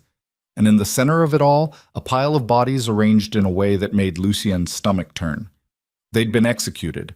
Lined up and killed systematically, each one shot through the heart at close range. Professional work, military precision. And pinned to the chest of the closest corpse was a note written in handwriting Lucien recognized from 1,000 military reports. Commander Aldrich Voss, the same commander they'd captured at the northern fortress. The same commander who was supposed to be locked in the palace dungeons awaiting trial. Lucien tore the note free and read it while his blood turned to ice. To the false king and his whore queen. "You thought capturing me would end this. You thought Malric's death meant the game was over. You were wrong. We are Legion, and we will not stop until your corrupt empire burns to ash and the true rulers of the North take their rightful place. Every convoy you send will be slaughtered. Every ally you make will be murdered. Every step toward peace will be paid for in blood. You cannot negotiate with revolution. You cannot reform what needs to be destroyed. Winter is coming for you both, and this time there will be no rescue." Lucien crushed the note in his fist and turned to Vera. "Voss, where is he?" The captain's face went white. "The dungeons, sir. He should be—" "Now!" Lucien snarled, and they were running again, this time toward the palace undercroft, where they kept prisoners who were too dangerous or too valuable to house in the regular cells. The dungeon guard was dead at his post, his throat cut so cleanly he'd probably never seen the blade coming. The keys were missing from his belt, and when they reached Voss's cell, the door was standing open and the commander was gone. "How?" Lucien said very quietly. "How did a prisoner under maximum security escape from the most fortified building in the Empire?" No one had an answer. Lucien grabbed the nearest guard by the throat and slammed him against the stone wall hard enough to crack mortar. Who else was on duty last night? The guard was choking, his face turning purple, but he managed to gasp out 3 names. Lucien recognized all of them. Veteran soldiers, men who'd served the crown for decades. Men who'd apparently decided that decades of loyalty meant nothing compared to whatever Voss's people were paying. He dropped the guard and addressed Vera. "Find those 3 soldiers. Alive if possible, dead if necessary. Then triple the watch on every entrance to this palace and start vetting every single member of the guard for connections to Malric's network. Sir, that's going to take weeks, and we don't have—" "Then work faster!" Lucien roared, and the entire dungeon seemed to shake with it. "Because if we can't trust our own guards, if traitors can walk in and out of this palace whenever they please, then we're already dead and just too stupid to know it yet." He stormed out of the dungeons and went looking for Celine. Found her in the council chamber still negotiating with the Eastern lords, her face carefully composed, even though he could see the tension in her shoulders from across the room. She looked up when he entered, and something in his expression made her stand immediately. "Excuse me, gentlemen. We'll resume in an hour." The lords filed out looking uncertain, and the moment the door closed, Celine crossed to Lucien. "What happened?" "The convoy was attacked. 12 dead, maybe more. Voss escaped from the dungeons and left us a love letter promising to slaughter everyone we make peace with." He handed her the note and watched the color drain from her face as she read it. "This can't be happening," she said quietly. "We were so careful. Every guard was vetted, every prisoner accounted for. How did he—" "Inside help. Has to be. Someone with access to the dungeons, someone the guards would trust enough to let their defenses down." Celine looked up sharply. "You think there's another conspiracy, another network we haven't uncovered? I think Malric was just one head of a hydra that's been growing in this empire for years. And every time we cut off one head, 2 more take its place." The observation hung between them, devastating in its implications. They'd thought capturing Malric's inner circle would be enough, thought executing the traitor and imprisoning his supporters would send a message that rebellion wouldn't be tolerated. But Voss's escape and the convoy massacre proved something far worse. The rot went deeper than either of them had imagined, deeper than corruption or simple ambition. This was organized revolution, patient and methodical and willing to play the long game.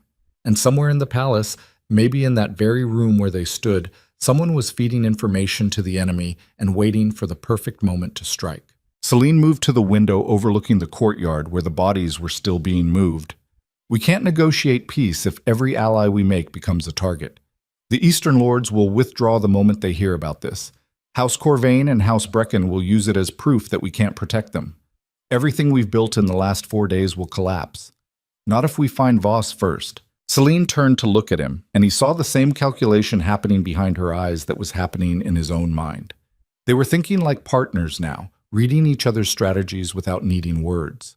"You want to hunt him," she said. "I want to end this, permanently. No more trials, no more prisoners, no more chances for escape. We find Voss and everyone connected to him, and we burn that network to the ground so completely that no one ever thinks about rebellion again. That's the old way, Lucy. And the tyrant's way. We agreed to reform. To be better than... I know what we agreed. But reform doesn't mean suicide. And if we let Voss keep operating, if we let this revolution gain momentum, there won't be an empire left to reform." Celine was quiet for a long moment, staring out at the courtyard where the snow was slowly covering the bloodstains. When she spoke, her voice was tired in ways that went beyond physical exhaustion. "You're right. We can't negotiate with people who want us dead. But we also can't return to ruling by fear and slaughter. There has to be a middle path. Then help me find it.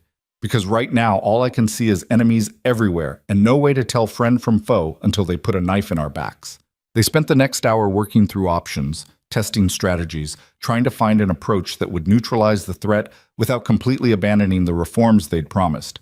It was brutal work, full of compromises that satisfied neither of them, and decisions that felt like betrayals of everything they'd said they stood for. But that's what ruling was. Not grand gestures and inspiring speeches, but the grinding daily work of choosing between bad options and worse ones while trying to keep people alive long enough to find better solutions. By the time the Eastern Lords returned for their meeting, Lucien and Celine had a plan.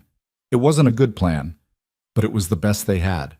The next 2 days were a masterclass in controlled paranoia. Every guard in the palace was interviewed, every servant questioned, every noble who'd had contact with Malric's network placed under surveillance. Lucien pulled soldiers from the city watch and border patrols to reinforce palace security, creating layers of protection so redundant that no one could move through the building without being seen by at least 3 separate checkpoints. Celine worked the political angle, using her network of merchants and minor nobles to spread rumors that Voss had fled the capital entirely.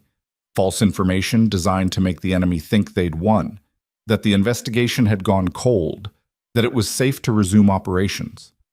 It was a trap, and all they could do was wait for someone to walk into it. On the 6th day, someone did. Captain Vera found Lucien in the training yard where he'd been working through sword forms to burn off the tension that came with waiting. She approached with an expression that managed to be both triumphant and deeply disturbed.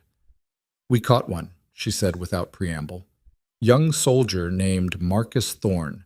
Related to Malric somehow, third cousin or something. He was trying to leave the city with documents detailing troop movements and guard rotations." "Where is he?" "Interrogation room. Waiting for you." Lucien cleaned his blade and followed Vera into the palace undercroft. The interrogation rooms were designed to break people, windowless, cold enough to hurt, with stone walls that made every sound echo until prisoners couldn't tell their own screams from their imagination. Marcus Thorne was maybe 25, still young enough to think loyalty to a cause mattered more than survival. He looked up when Lucien entered, and there was defiance in his eyes that wouldn't last past the first real question. Lucien sat down across from him and studied the young soldier for a long moment. Then he said very quietly, "You have one chance to walk out of here alive. Tell me where Voss is hiding." Marcus laughed. It was a brittle, desperate sound. "You think I'm afraid of you?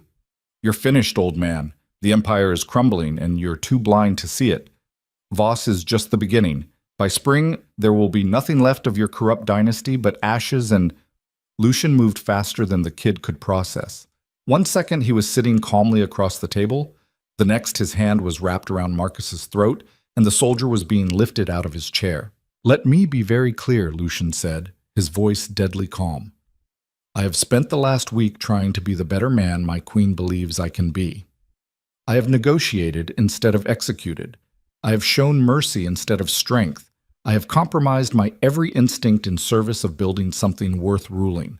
But right now, with 12 innocent merchants dead and a traitor loose in my city threatening everyone I've sworn to protect, I am very close to reverting to the monster I used to be." He tightened his grip until Marcus's face turned purple.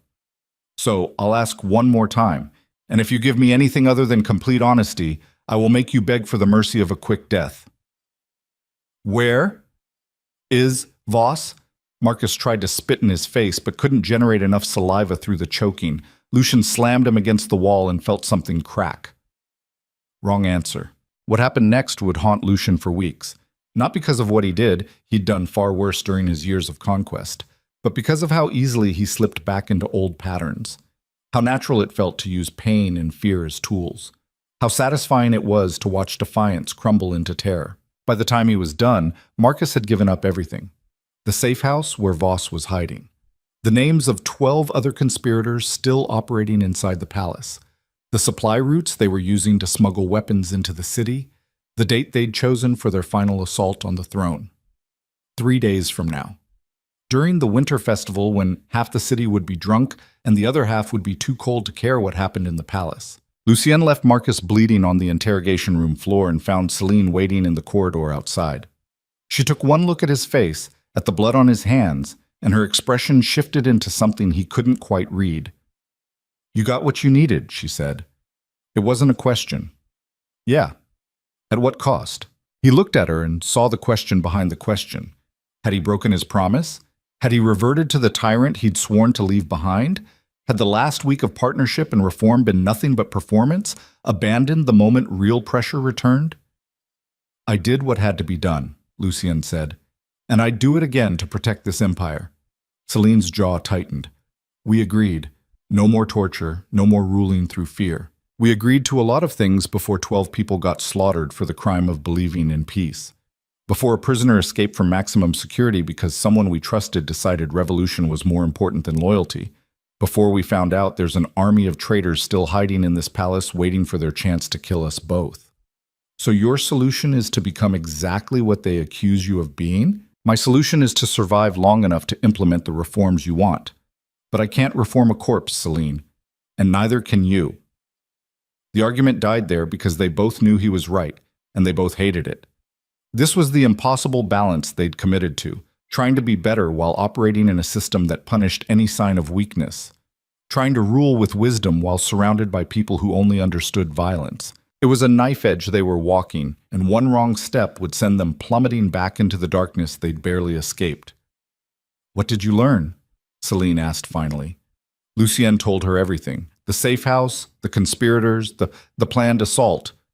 With each detail, her expression grew darker, the weight of their situation settling into her bones, the same way it had settled into his. When he finished, she was quiet for a long time. Then she said, "We move on the safe house tonight. Full force, no warning, no quarter given. And tomorrow we arrest every conspirator Marcus named before they have a chance to warn Voss." "That's not reform," Lucien said carefully. "That's execution without trial." "I know. But if we wait, if we try to do this the right way, they'll scatter and we'll be right back where we started. Sometimes the only way to build something better is to completely destroy what came before." Lucien stared at her, seeing his own darkness reflected in her eyes. This was what survival did to people. Ground them down until the lines between right and wrong blurred into gray, until the only clear truth left was the necessity of staying alive long enough to make tomorrow slightly better than today. "Together," he said. Celine nodded. "Together." They moved on the safe house 3 hours past midnight with 40 soldiers and no illusions about how ugly this was going to get. The building was an abandoned warehouse near the docks, chosen specifically because it was far enough from residential areas that screaming wouldn't attract attention. Lucien took point with Vera and her best fighters, while Celine coordinated the perimeter to ensure no one escaped. They breached the main entrance simultaneously with two side doors, flooding the warehouse with armed soldiers before the occupants could mount a defense. The fight was brutal and brief. Voss's people were trained and ready, but they'd been caught sleeping, literally, and that cost them the initiative. Within 5 minutes, the warehouse was secured and the surviving conspirators were being dragged outside in chains. Voss himself was in the back room, standing over a map of the palace with attack routes marked in red. He looked up when Lucian entered and smiled like they were old friends meeting for drinks. "Took you longer than I expected," the commander said. "I was starting to think you'd gone soft." Lucian didn't answer, just crossed the room and drove his fist into Voss's face hard enough to shatter bone. The commander went down hard, blood pouring from his ruined nose, and Lucian was on him before he could recover. This time, there would be no capture, no trial, no chance for escape. This time, Lucian would finish what he should have finished at the northern fortress. He reached for his blade and Voss laughed through the blood. "Go ahead. Prove you're still the monster everyone fears. Prove that all your talk of reform was just lies to keep your pretty queen happy." Lucian's hand froze on the sword hilt, because Voss was right. Every instinct screamed at him to kill this man, to eliminate the threat permanently and completely. That's what the old Lucien would have done. That's what his father would have demanded. That's what 20 years of ruling through fear had taught him was the only reliable solution. But he'd promised Celine he'd be better, had promised himself he'd break the cycle of violence that had defined his reign, had promised the Empire that reform meant something more than just words. Captain Vera appeared in the doorway. "Sir?" "Orders?" Lucien stood slowly, his hand leaving the sword undrawn. "Chain him. Heavy shackles, triple guard, no contact with anyone except me and the Queen. And this time he stays in a cell that's been stripped to bare stone with guards, who've been vetted so thoroughly we know what they had for breakfast 10 years ago." Voss was still laughing as they dragged him away. "You can't help yourself, can you? Can't quite commit to being the hero or the villain. You're stuck in between, trying to be both, and it's going to destroy you." The observation cut deeper than Lucian wanted to admit. Outside, Celine was overseeing the prisoner transport with an efficiency that would have impressed a general. She looked up when Lucien emerged, and he saw the question in her eyes. "Alive," he said. "For trial." Something in her expression shifted. Relief, maybe, or approval. Hard to tell in the darkness. "Good," she said quietly. "That's good." They rode back to the palace in silence, both of them processing what they'd just done and what it meant. They'd crushed a conspiracy, captured their enemy, and done it without completely abandoning the principles they'd committed to. But it didn't feel like victory. It felt like surviving one more day in a war that had no end in sight. The arrest started at dawn. Every name Marcus had given them, every conspirator identified through Voss's documents, every person even tangentially connected to Malric's network. Lucien and Celine had spent what remained of the night reviewing evidence and building cases strong enough that even the most sympathetic nobles couldn't deny the treason. By noon, the dungeons were overflowing with prisoners awaiting trial. By sunset, 3 of them were dead. Suicide, the guards claimed. Prisoners who'd used hidden blades or makeshift nooses to escape justice before it could be served. But Lucien had seen enough political murders disguised as suicide to know the truth. Someone was cleaning house, eliminating witnesses before they could testify, which meant the conspiracy was even deeper than they'd realized. Deeper and more organized and willing to sacrifice its own people to protect whoever was really running this operation. Lucien called an emergency council meeting and stood in front of the assembled nobles with Celine at his side. Every face in that room was suspect. Every expression of concern could be hiding betrayal. Every promise of loyalty could be lies waiting for the right moment to detonate. This was what paranoia felt like when it was justified. "We have a traitor in this room, Lucien said without preamble. "Someone feeding information to our enemies. Someone who helped Voss escape. Someone who just murdered 3 prisoners to keep them from revealing the full scope of this conspiracy." The nobles erupted in outrage and denials, each one louder than the last, each one performing innocence with practiced precision. Celine's voice cut through the noise. "Enough." The room went silent. "Tomorrow morning," she continued, "every person in this palace will submit to questioning under oath. Every transaction you've made in the last year will be audited. Every communication you've sent or received will be examined, and anyone who refuses will be arrested on suspicion of treason." "You can't do that," Lord Heron protested. "We have rights, protections under—" "You have nothing," Lucian said quietly, "except what we allow you to keep. And right now, with bodies piling up and enemies inside our walls, we're not feeling particularly generous about protecting the rights of potential traitors. This is tyranny. This is survival." The meeting dissolved into chaos after that, nobles shouting accusations at each other, old rivalries surfacing under the pressure, the entire room fracturing into factions that no amount of authority could control. Lucien watched it happen and felt the last threads of order snapping one by one. This was how empires died. Not in glorious battles or dramatic rebellions, but in conference rooms where trust corroded into suspicion and cooperation decayed into paranoia until the whole structure collapsed under the weight of its own dysfunction. And somewhere in that room, hidden behind a mask of concern or outrage or fear, the real enemy was watching and waiting for the perfect moment to strike. That moment came 3 hours later. Lucien was in his study reviewing guard rotations when the door burst open and Vera stumbled in, her armor scorched and her face streaked with soot and blood.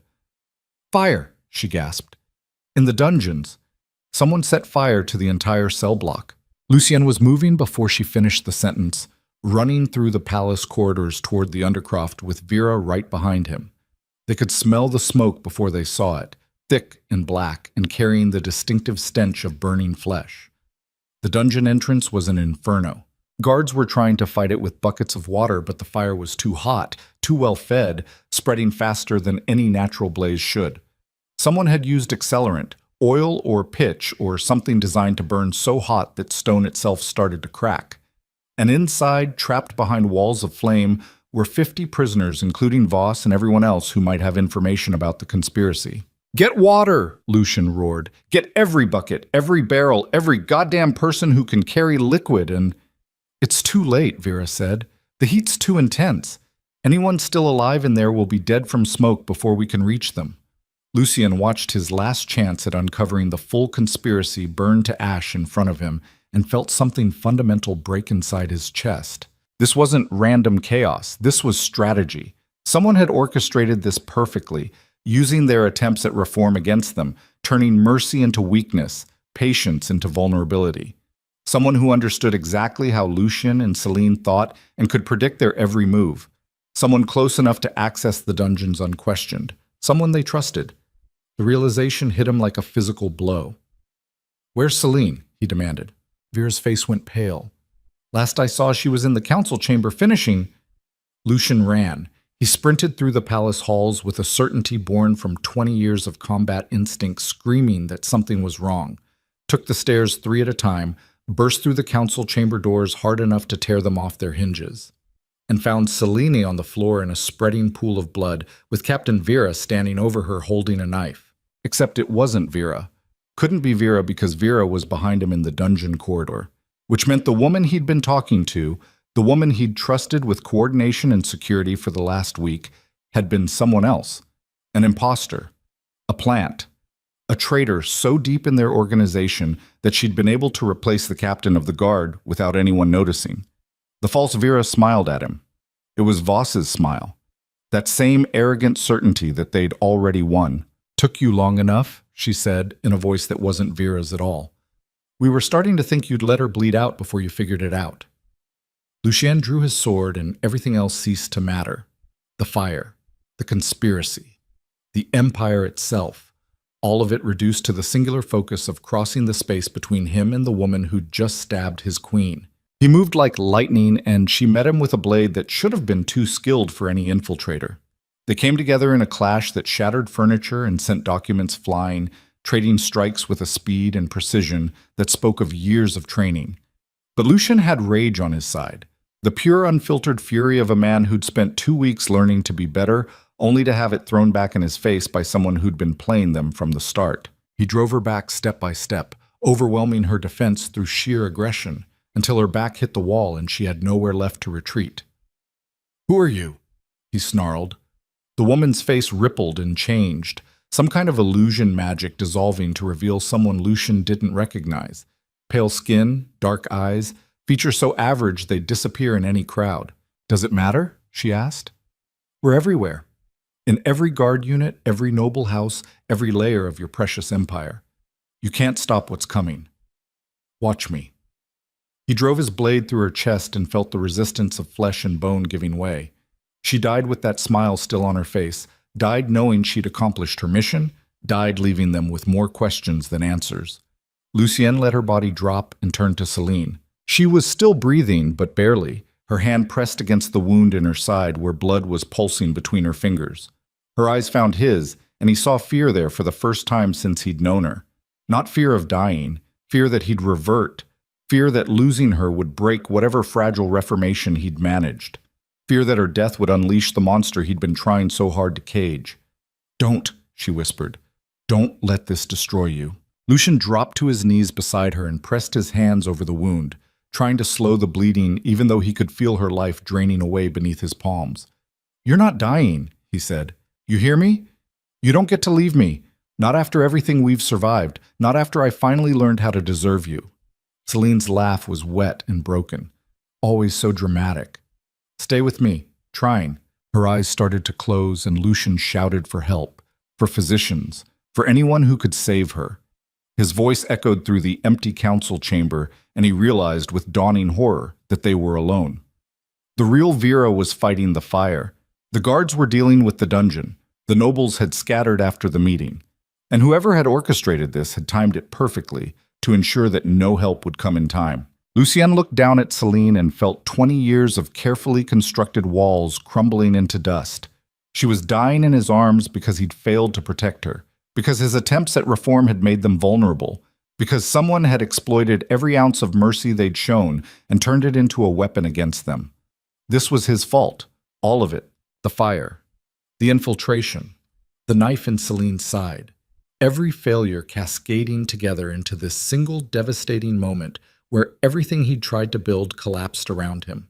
And somewhere in the burning palace, the real enemies were watching and laughing at the stupid king who'd thought love and partnership could fix what violence and fear had broken. Celine's hand found his face, her fingers cold against his skin. Promise me, she whispered. Anything. Promise you won't become him again. Your father. The tyrant. Promise you'll stay, the man you were trying to be. Lucien wanted to promise, wanted to tell her he'd honor her wishes and continue their work and prove that people could change even when the world punished them for trying. But looking at her blood on his hands, feeling her life slipping away while their empire burned around them, Lucien couldn't find those words, because he knew with absolute certainty what he was going to do the moment she stopped breathing. He was going to become exactly what she feared, was going to unleash every ounce of rage and violence he'd been suppressing in service of reform, was going to hunt down every single person connected to this conspiracy and make them suffer in ways that would echo through history as a warning to anyone who ever thought about threatening what he loved. He was going to become his father's son after all. And Celine, dying in his arms, could see that transformation already beginning behind his eyes. No, she breathed. Lucien, no. Don't let them win. Don't let them turn you back into... Her words cut off as the wound pulsed fresh blood and her breathing went shallow and rapid. Shock was setting in, her body shutting down system by system as blood loss took its toll. Lucien held her tighter and felt something inside him shatter completely. This was the moment, the point of no return. Either he honored Celine's dying wish and continued trying to be better even as his world fell apart, or he embraced the darkness that had always been waiting just beneath the surface and became the monster that empires actually needed to survive. Either he chose love over revenge, partnership over power, reform over retribution, or he chose to win at any cost and accept the man that choice would turn him into. Celine's eyes were closing now, her hand falling away from his face. And Lucien Draven, Alpha King of the Northern Empire, made his choice. Lucien screamed for the palace physician with a voice that tore his throat raw and carried through the burning corridors like a war cry. He pressed both hands harder against Celine's wound, feeling her blood pulse hot and rhythmic between his fingers, feeling her life trying to escape despite everything he did to hold it inside. She was still breathing, shallow and ragged, but breathing. That meant there was still time. The physician burst through the door moments later with two apprentices carrying supplies, their faces pale with smoke and fear.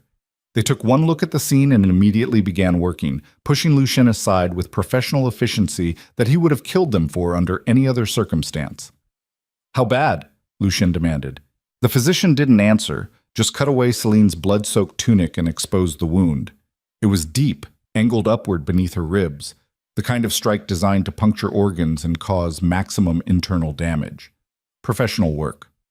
Assassin work. Lucien watched them pack the wound and felt something cold and final settling into his bones. This wasn't random violence. This was a message.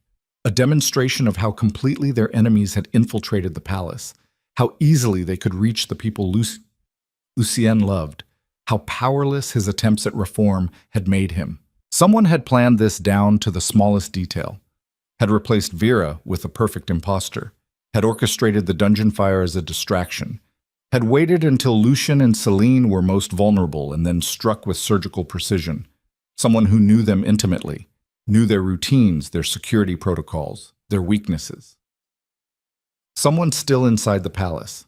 The real Captain Vera appeared in the doorway, her face blackened with soot and her eyes widening at the carnage in the council chamber. She started to speak, but Lucien cut her off. "Lock down the palace, no one in or out. Every entrance sealed, every corridor guarded, every single person accounted for." "Sir, the fire in the dungeons is still... I don't care if the entire palace burns to the ground. Lock it down now." Vera nodded and disappeared. Lucien turned back to the physician, who was working with the kind of focused intensity that meant things were very bad. "Can you save her?" The physician's hands never stopped moving. "If we can stop the internal bleeding and prevent infection, but she's lost a lot of blood. The next few hours will determine whether she survives. Then make sure she survives." "I'm doing everything I can, Your Majesty. Do more." Lucien stood and crossed to where the false Vera's body lay in a spreading pool of blood. He knelt and began searching her, ignoring the smell of death and smoke, looking for anything that might identify who she was working for. He found 3 things. A tattoo on her inner wrist showing a symbol he didn't recognize. 3 triangles interlocked in a pattern that suggested old magic or older conspiracies. A vial of clear liquid tucked in a hidden pocket of her uniform that smelled like the accelerant used in the dungeon fire. And a single piece of parchment with 7 names written in code so simple that Lucien translated it in seconds. 7 names. 7 nobles who'd been at the council meeting earlier. 7 people who were either conspirators or targets, and Lucien had no way of knowing which without interrogating them all. But one name on that list made his blood freeze. Lord Heron, his master of spies. The man who'd brought him Celine's journal. The man who'd been feeding him intelligence about Malric's network for months. The man who'd had access to everything. Lucien stood slowly and felt the pieces clicking into place with devastating clarity. Heron had been the leak from the beginning, had been feeding information to the conspirators while pretending to root them out, had probably helped Malric orchestrate the original coup attempt, had survived this long by being exactly useful enough that Lucien never questioned his loyalty. And now he was somewhere in this palace waiting for news that both the king and queen were dead so he could step in and claim power in the chaos. The rage that filled Lucien then was beyond anything he'd felt before, beyond the fury that had carried him through battles and conquests, beyond the grief that had driven him into the frozen north searching for Celine. This was something colder and more focused. The rage of a man who'd tried to be better and been punished for it. The rage of a king who'd shown mercy and watched it exploited. The rage of someone who'd finally learned what he had to lose and was watching it slip away despite every promise he'd made. This was the rage that had built empires, and it was about to tear one apart. "Your Majesty," the physician said quietly, "we need to move her. She requires surgery and I can't do it here." Lucien looked at Celine's pale face and made a decision that would define everything that came after. "Take her to the royal chambers. Post guards at every entrance. Soldiers you've personally vetted, no one else. If anyone tries to enter that room without my explicit permission, kill them. No questions, no exceptions, no mercy." He turned to one of the apprentices. "Find Captain Vera. Tell her to bring me Lord Heron, alive if possible, in pieces if necessary." The apprentice ran. Lucien watched them carry Celine away and felt something fundamental shift inside him. For 2 weeks, he'd been trying to balance reform with survival, mercy with strength, the man Celine wanted him to be with the man the Empire actually needed. That balance had just shattered, because the truth was simpler and uglier than all his attempts at reformation. The truth was that empires didn't survive on hope and partnership and noble intentions. They survived on fear and blood, and the absolute certainty that threatening the crown meant death so complete and terrible that no one would dare try it twice. His father had understood that, had built a kingdom on the bones of everyone who'd opposed him and ruled for 30 years without a single successful rebellion. Lucien had spent 20 years trying to be different, and all it had gotten him was a dying wife and a palace full of traitors. So he was done trying to be different, done trying to be better, done pretending that you could fix a rotten system by being the bigger person. If the Empire wanted a monster, he'd give them one they'd never forget. He left the council chamber and walked through the smoke-filled corridors with purpose that made guards scramble out of his way. The palace was chaos, soldiers fighting the dungeon fire, servants evacuating valuable documents, nobles screaming questions that no one had answers for. Lucien ignored all of it. He went to the armory and selected weapons the way other men selected wine. A sword that had tasted blood in 100 battles, knives designed for close work and dirty fighting, and his father's old warhammer, the one he'd sworn never to touch because it represented everything brutal and unforgiving about the previous regime. He lifted it now and felt its weight settle into his hands like coming home. Then he went hunting. The first person he found was a minor noble named Cassian Drake, who'd been at the council meeting and whose name had appeared on the coded list. Lucien cornered him in the east wing, trying to flee through a servant's passage. The noble saw him coming and immediately started babbling excuses and explanations. But Lucien wasn't interested in conversation. He grabbed Cassian by the throat and slammed him against the wall hard enough to crack stone. "Who are you working for?" I swear I don't know what you're talking about." "Wrong answer." Lucien drove his fist into the noble's stomach and felt ribs crack. Cassian collapsed, gasping and wheezing, and Lucien dragged him upright by his hair. "You have 10 seconds to tell me everything you know about the conspiracy. Who's running it, where they're hiding, what their endgame is.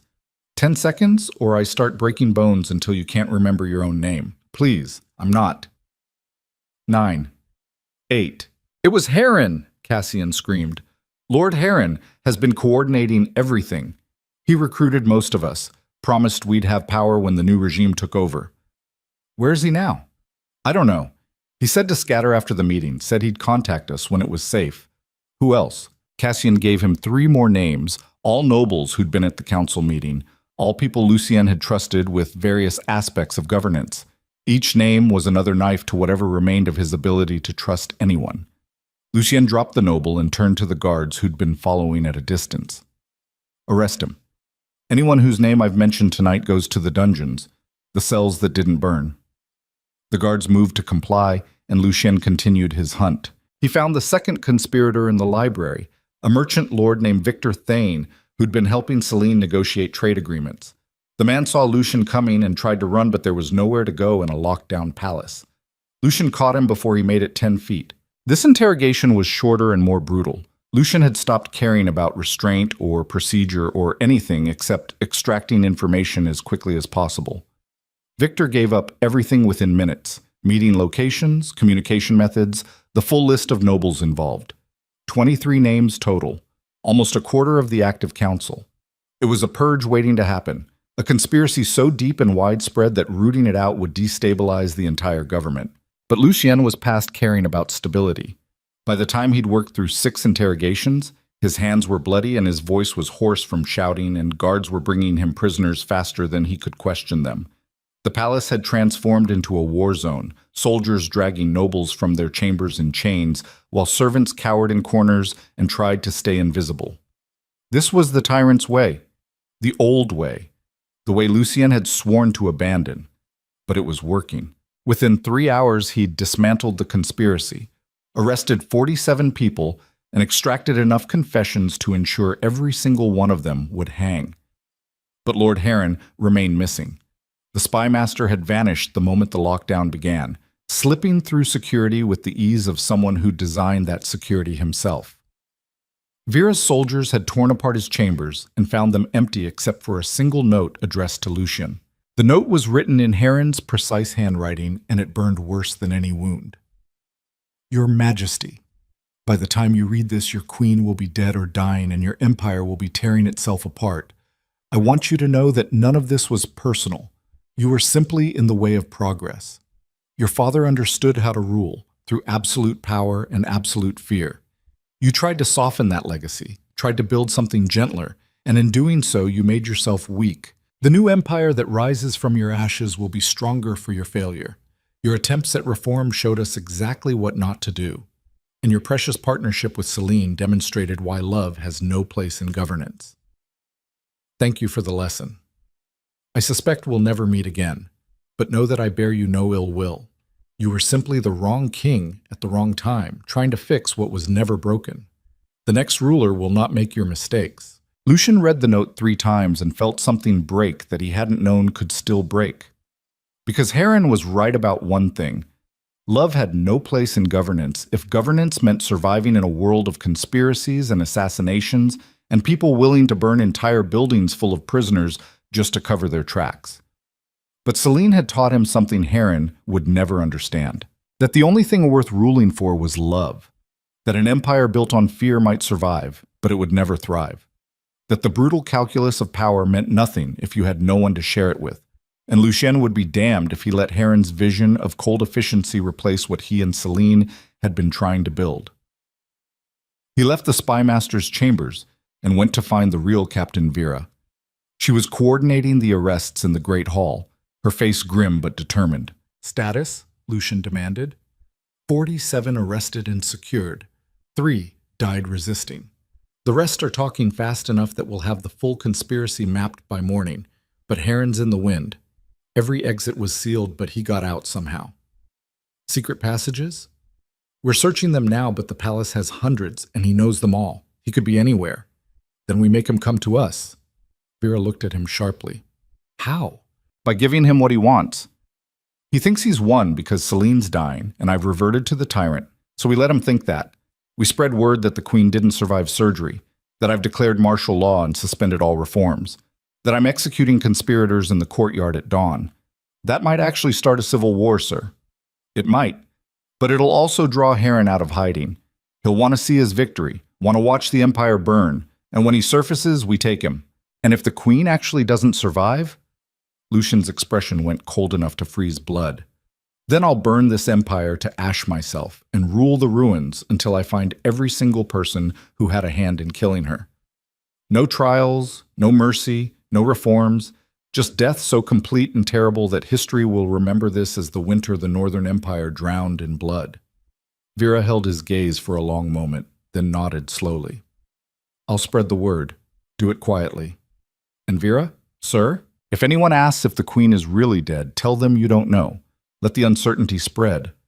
Fear of what might be true is more useful than certainty. The captain left to execute his orders, and Lucien stood alone in the great hall surrounded by the symbols of power that suddenly felt hollow. Crown and throne and authority that meant nothing if Celine died. If the woman who'd made him want to be better stopped breathing, then all of this, the palace, the empire, the reforms, became just elaborate set dressing for a tragedy. He needed to see her. The royal chambers were locked down tighter than a military installation. Guards at every entrance and physicians moving in and out with expressions that gave nothing away. Lucien walked past them without acknowledgement and entered the room where Celine lay on their bed, surrounded by medical equipment and the smell of herbs and fear. She looked impossibly small beneath the heavy blankets. Her face was white as snow except for the bruising around her eyes and the fever flush on her cheeks. Her breathing was so shallow that Lucien had to watch closely to confirm she was still alive. The physician looked up when Lucien entered. We've stopped the bleeding and stitched the internal damage, but she's lost too much blood and infection is setting in. The next 24 hours will be critical. Lucien sat beside the bed and took Celine's hand. It was cold, her fingers limp in his grip. Has she woken at all? No, Your Majesty, and that might be a mercy. The pain when she does wake will be considerable. Then manage the pain. We're doing everything we can. The physician and his apprentices withdrew to give them privacy, though Lucian knew they were listening from the antechamber. He didn't care. Let them hear, let the whole palace hear what the tyrant king said to his dying queen. "I'm sorry," he whispered, "for all of it. For driving you away. For not protecting you. For trying to be something I'm not when you needed me to be exactly what I was." Celine didn't respond. Just lay there breathing her shallow breaths while Lucien held her hand and felt the weight of every failure crushing him. "I found them. The conspirators. Heron was running the whole thing, just like you suspected. He's gone now, but I'll find him. I'll find every single person who had a hand in this, and I'll make them pay in ways that'll make my father look merciful." He paused, searching her face for any sign she could hear him. "You asked me to promise I wouldn't become him again. Wouldn't let them turn me back into the monster. But I can't keep that promise, Celine. Not if keeping it means losing you. Not if being better gets you killed." Her fingers twitched in his grip. Just a small movement, but it made his heart stop. "Celine?" Her eyes opened slowly, unfocused, and clouded with pain. It took her a moment to recognize him, another moment to remember why she was in this bed with fire burning through her side. "You came back," she whispered. "I never left." "Liar." She tried to smile, but it came out as a grimace. "You're already gone. Can see it in your eyes. The man who tried to reform. He's dead." Lucien wanted to deny it, but the words wouldn't come because she was right. The man who'd knelt in that frozen watchtower and promised to be better had died the moment he'd found her bleeding in the council chamber. "I'm doing what I have to do," he said instead. "No. You're doing what's easy. What feels right. Revenge always feels right. It's not revenge, it's justice. Justice doesn't require torture, doesn't require ruling through fear. It does if fear is the only language the Empire understands." Celine's breathing was getting labored, the conversation taking too much energy, but she forced the words out anyway. "Then you've already lost. Because fear gets you obedience, not loyalty. Gets you survival, not prosperity. And when you die, there'll be nothing left but ashes and people celebrating that the tyrant is finally gone." The observation hit harder than any blade could because Lucien knew she was right. Knew that returning to his father's methods would win him the Empire, but lose him everything that made the Empire worth having. But he also knew that noble intentions meant nothing if you were dead. "I can't lose you," he said quietly. "I can't watch you die and then pretend to be civilized about hunting down the people who killed you. I'm not that strong." "Yes, you are." "I'm really not." "Then find that strength. Because if you don't, if you let this turn you into the monster, then I died for nothing. Everything we built dies with me. And they win. Heron wins. The conspiracy wins. Fear wins." Her hand tightened in his with what little strength she had left. "Don't let them win, Lucien." Then her eyes closed and she was unconscious again, her breathing evening out into the shallow rhythm of someone whose body had shut down everything except the most basic functions. The physician emerged from the antechamber. "She needs rest, Your Majesty, and you need to let her have it." Lucien stood slowly, still holding Celine's hand. He'd come to this room ready to make promises he knew he couldn't keep, ready to tell her he'd honor her wishes and continue the work of reform even as he planned to do the exact opposite. But hearing her voice, seeing the certainty in her eyes, even through the pain and fever, changed something. Not because he suddenly believed she was right, not because he'd magically found the strength to be the better man she needed, but because losing her respect would hurt worse than losing the Empire. And somewhere in the twisted wreckage of his priorities, that mattered more than revenge. He released her hand and left the chamber. Vera was waiting outside with a report about the ongoing arrests and searches for Heron. "Change of plans, Lucien," Yen said. "Stop spreading the rumor that the Queen is dead." "Sir, the Queen is alive and recovering. Make sure everyone knows, especially Heron. That'll put a target on her back. If the conspirators know she survived, then they'll come for her, and when they do, we'll be ready." Vera studied him for a long moment. "This is a dangerous game, Your Majesty. Everything about ruling is dangerous, but Celine's right. We can't fight fear with more fear.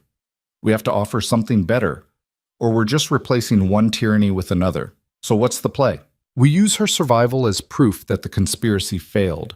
We put the arrested nobles on trial with full transparency so everyone can see exactly how deep the rot went.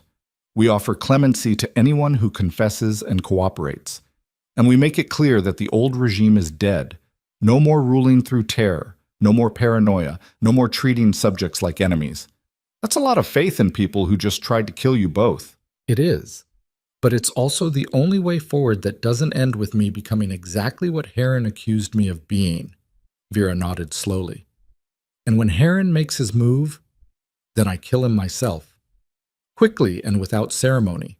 Not because I want revenge, but because some threats can't be reformed or negotiated with. They can only be eliminated.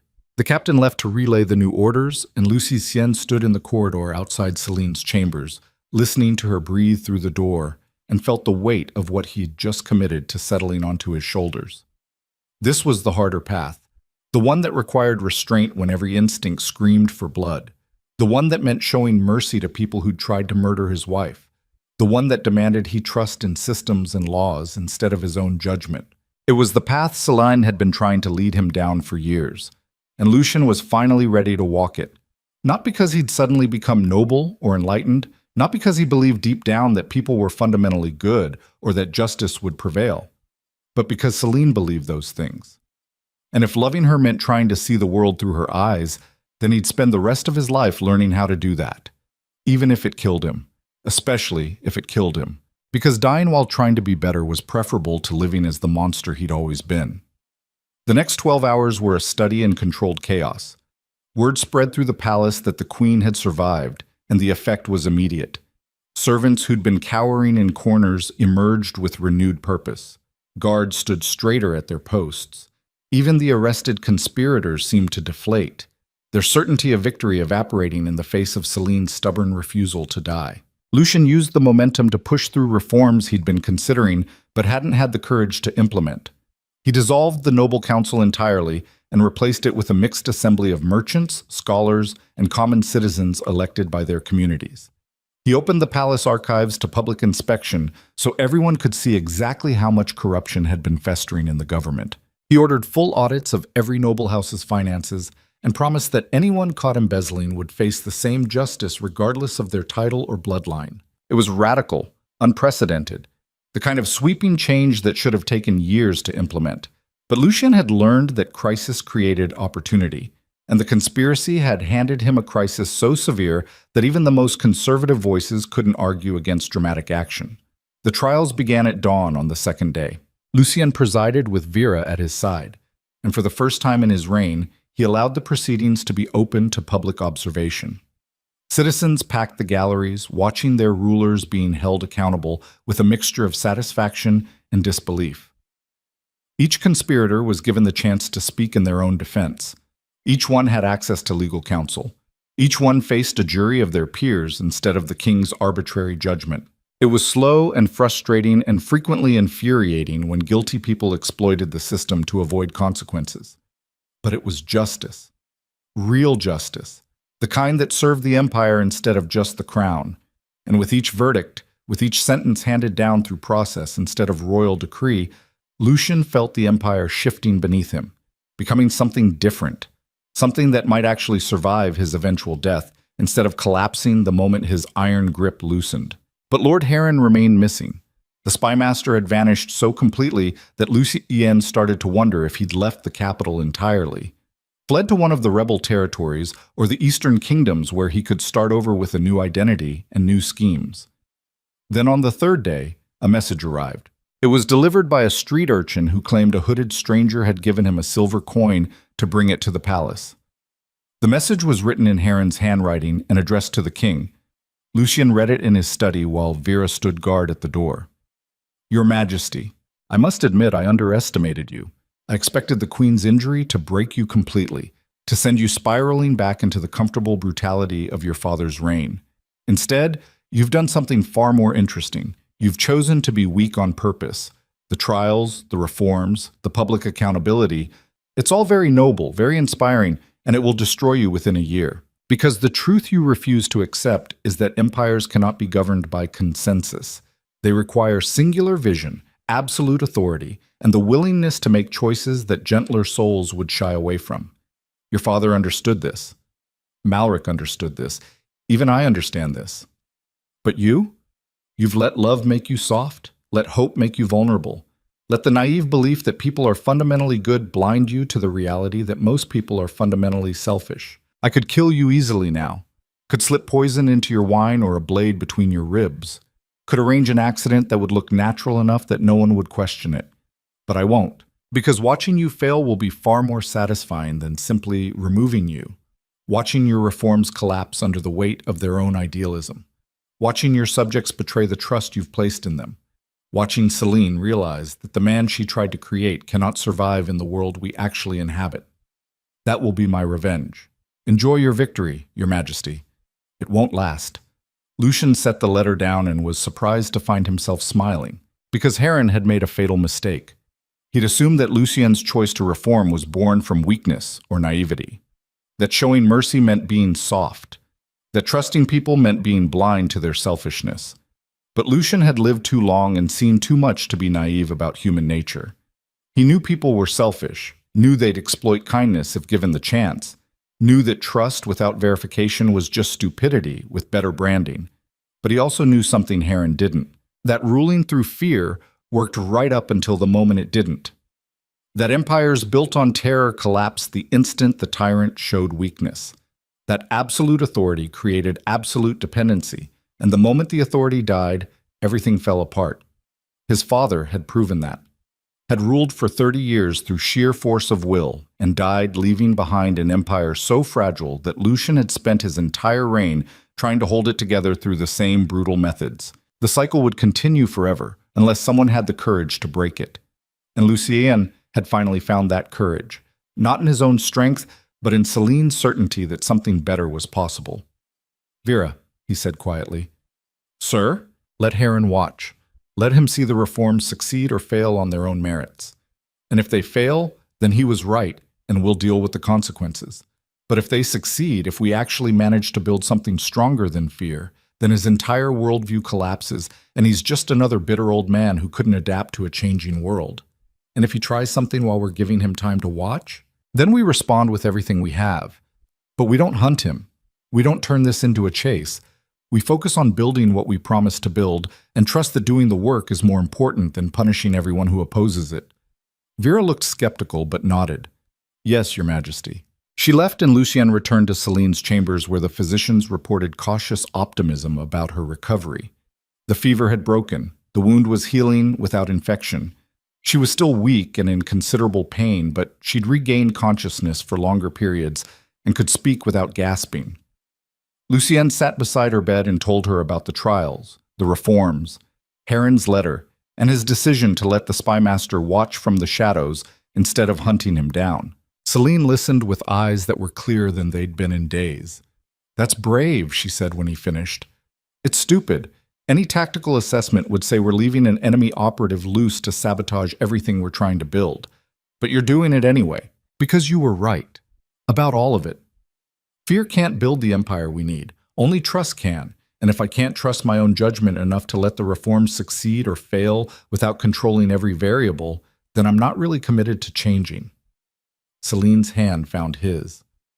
"I'm proud of you." "Don't be. I'm terrified this is going to blow up in our faces and get us both killed. That's what makes it brave. Doing the right thing despite the fear instead of avoiding the fear by doing the easy thing." They sat in comfortable silence for a while, just breathing the same air and existing in a moment of peace that felt stolen from the chaos surrounding them.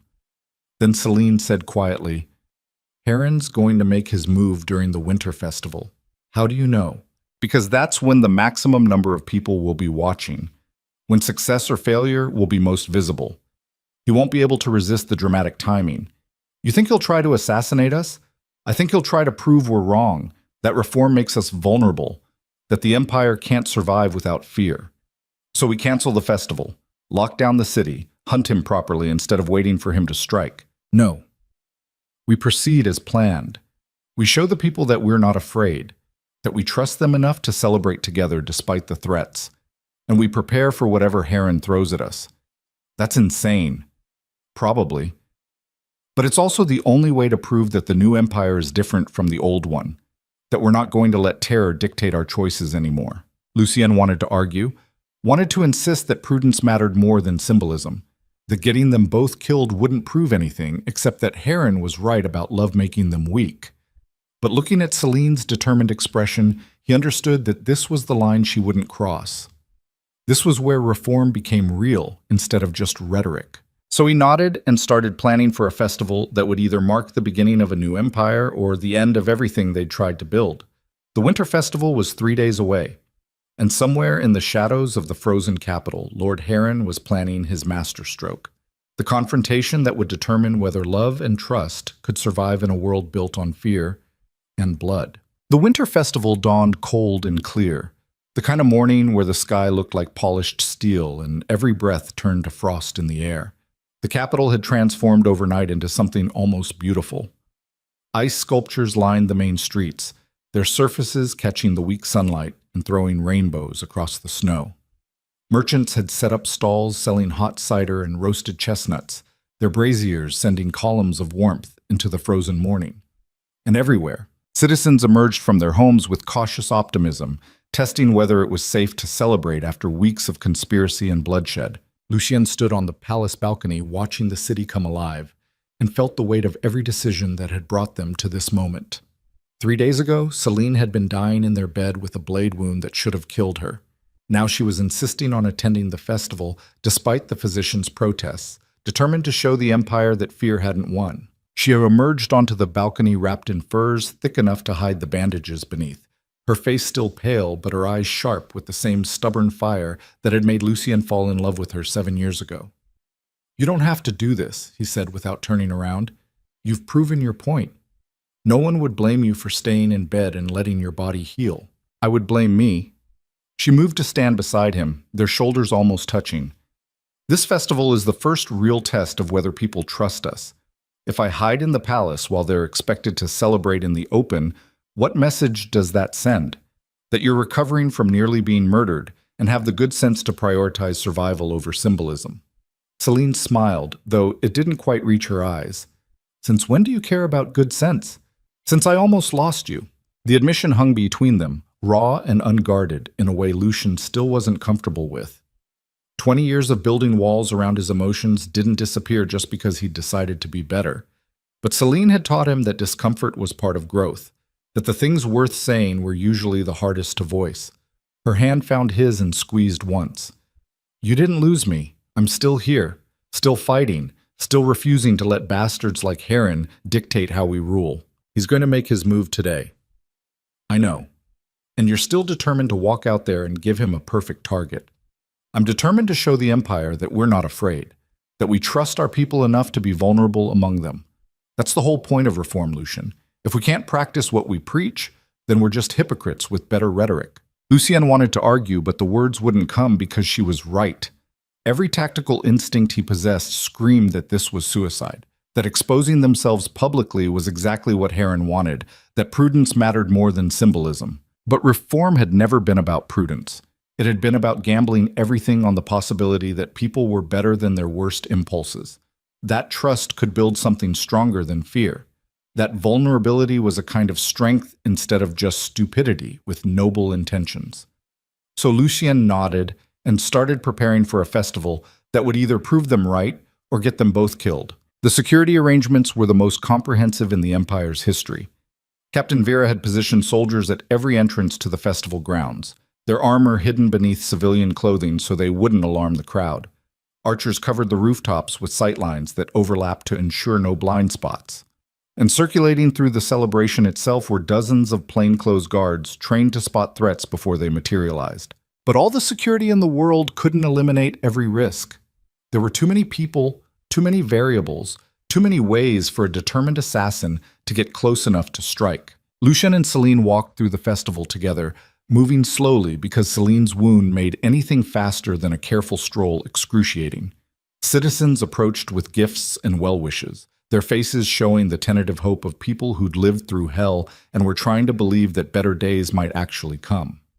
Each conversation was a test, each handshake a vulnerability, each moment in the open a chance for Heron to prove that reform made them weak. But nothing happened. Hours passed and the festival continued without incident. Musicians played traditional songs that Lucian hadn't heard since childhood. Dancers performed in the central square, their movements precise and joyful despite the cold.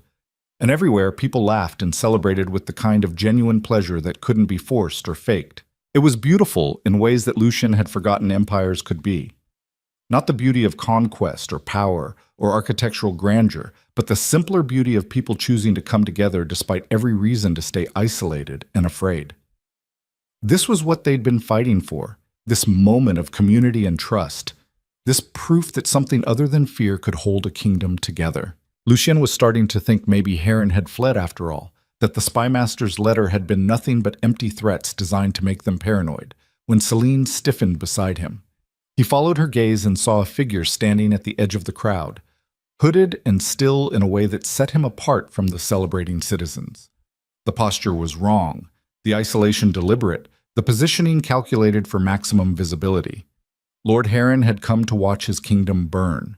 Lucian's hand moved to his sword, but Celine caught his wrist. Not here.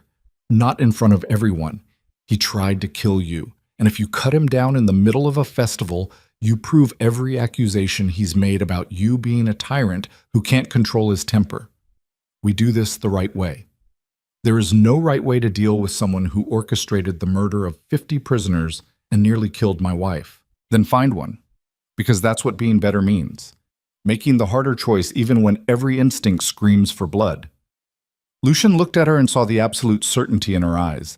This was the line she wouldn't let him cross. The moment where he either committed fully to reform or reverted to the comfortable brutality of his father's reign. He released his sword and gestured to Vera, who was stationed nearby. The captain approached with the fluid efficiency of someone reading situations before words were needed. Bring him in. Alive and unharmed. Full escort. No violence unless he initiates it. Vera nodded and moved toward Heron with 4 soldiers flanking her. The spymaster saw them coming and made no attempt to flee, just stood there with that infuriating smile, waiting to be arrested like this was all part of some larger performance. The crowd had noticed the confrontation now, conversations dying as citizens turned to watch their rulers dealing with a threat in real time. This was the test Heron had orchestrated. The moment where Lucian's commitment to justice would be measured against his instinct for revenge. Vera reached Heron and spoke quietly.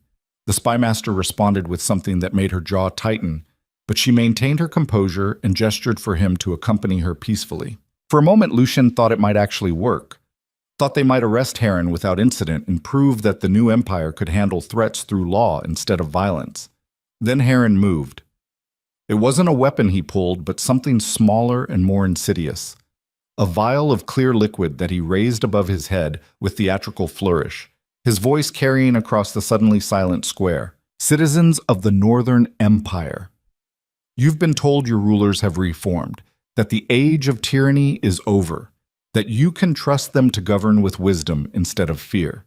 He paused, letting the words sink in. But I know the truth about your king. I served him for years, watched him make decisions you never heard about, saw the bodies he buried to maintain his power. And I'm here to tell you that men like Lucian Draven don't change. They just get better at hiding what they really are. Lucien felt Celine's hand tighten on his arm, felt the weight of 1,000 eyes watching to see how he'd respond. Every word Heron spoke was designed to provoke, to goad him into the violent reaction that would prove the spymaster's point. So he did the hardest thing he'd ever done in 20 years of ruling. He stood there and let Heron speak. Your queen nearly died 3 days ago, murdered by conspirators I helped coordinate. And your merciful, reformed king wants to give me a trial, wants to prove he's better than his father by extending me the same justice he'd give any citizen. Heron's smile widened. But here's what he's not telling you. Here's what none of them will admit. Justice is a luxury empires can't afford. Real power requires decisive action, requires eliminating threats before they eliminate you. And your king's refusal to do that? It's not virtue. It's weakness. He held up the vial. This is nightshade extract, enough to kill everyone within 20 feet. I could throw this into the crowd right now and watch dozens of you die while your reformed rulers stand frozen by their commitment to process and law. The square had gone deathly quiet. Citizens backing away from Heron in widening circles, creating a kill zone around him. Soldiers had their crossbows trained but couldn't fire without risking the vial breaking and releasing its poison. Lucien felt the old instincts rising, the urge to charge forward and break Heron's neck before he could throw that vial. To protect his people the way he'd always protected them, through overwhelming force and the willingness to sacrifice himself before allowing others to suffer. But that was the tyrant's answer, quick and brutal, and completely missing the point. Celine's voice cut through his thoughts, quiet enough that only he could hear. Let me handle this. He wanted to refuse, wanted to insist that protecting her was his responsibility. But reform meant trusting her judgment even when every protective instinct screamed otherwise. So he stepped aside and let Celine move forward. She walked toward Heron with slow, deliberate steps, each one clearly costing her pain but her face showing none of it. The crowd parted for her, creating a path between the queen and the spymaster. When she was close enough to speak without shouting, she stopped. "You're right," she said. Her voice carried across the square with surprising strength. Justice is hard. It's slow and frustrating, and sometimes the guilty exploit it to avoid consequences. And there are moments when I wish we could just eliminate threats the old way instead of dealing with trials and evidence and all the messy complications of governing through law. Heron's smile faltered slightly. "But here's what you're missing," Celine continued. "Fear works until it doesn't. Tyranny maintains order until the tyrant dies, and everything collapses because no system exists beyond one person's will. We've tried ruling through strength and violence and elimination of threats, and it nearly destroyed this empire." She took another step forward. "So yes, we're going to give you a trial. We're going to extend you the same justice we'd give any citizen. Not because you deserve it, but because our people deserve to live in an empire where law matters more than the whims of whoever holds power." "Then you're fools," Heron said, "and I'm about to prove it." His hand tightened on the vial. Lucien started moving, but Celine was faster. She closed the remaining distance between them in 3 quick steps that must have felt like knives through her healing wound, grabbed Heron's wrist with both hands, and twisted. The vial flew from his grip, arcing through the air in a trajectory that would have shattered against the cobblestones and released its poison across the crowd. But Lucien had been moving too. He dove and caught it inches before impact, rolling to absorb the momentum and coming up with the vial intact in his hand. The square erupted, citizens cheering, soldiers moving in to restrain Heron, Vera shouting orders to secure the scene. And in the center of it all, Celine standing over the spymaster with blood seeping through her bandages from the exertion but triumph blazing in her eyes. Lucien crossed to her in 3 strides and wrapped an arm around her waist before she collapsed. She leaned into him, her breathing labored but her voice steady when she spoke. "Did we just prove him wrong or prove him right?" "Little bit of both," Lucien admitted. "You defended the people through action instead of waiting for process to save them. I caught the poison instead of letting law handle a threat that was too immediate for trials. So, we're hypocrites. We're pragmatists. We believe in reform, but we're not suicidal about it." Celine managed a tired laugh. "I can live with that." Vera had Heron in chains now, the spymaster's theatrical confidence evaporating into something smaller and more desperate. He looked at Lucien and Celine with eyes that held equal parts hatred and incomprehension. "You should have killed me," he said, "when you had the chance. Should have ended this cleanly." "Probably," Lucien agreed, "but then we'd just be proving you right about power requiring ruthlessness. This way we get to prove something different." "Which is what exactly?" "That we can be strong without being brutal. That we can eliminate threats without abandoning our principles entirely. That the empire you think requires tyranny can actually survive on something better." "You'll fail. The old ways exist because they work. Maybe. But at least we'll fail trying to build something worth ruling instead of succeeding at maintaining something that should have died decades ago." Heron had no answer to that. Vera led him away toward the dungeons that had been rebuilt and reinforced after the fire, toward a trial that would be public and fair and probably frustrating in its adherence to process. But it would be justice, real justice, the kind that served the empire instead of just the crown. The festival resumed slowly, citizens processing what they'd witnessed and gradually returning to celebration with the tentative relief of people who'd survived another crisis. Musicians picked up their instruments. Dancers returned to their routines. And the celebration that had been interrupted by Heron's theatrics rebuilt itself through sheer collective will. Lucienne helped Celine to a bench near the central square where they could watch without standing. Her face was white with pain and exertion, blood soaking through the bandages beneath her furs. "The physician is going to kill me for this," she said. "Get in line. I'm going to kill you first for risking your life when you're barely healed." Had to be done. Did it, though? We had soldiers positioned, backup plans, contingencies for exactly this scenario, none of which would have stopped him from throwing that vial. Sometimes the only way to protect people is to put yourself between them and the threat. That's my line. I learned from the best.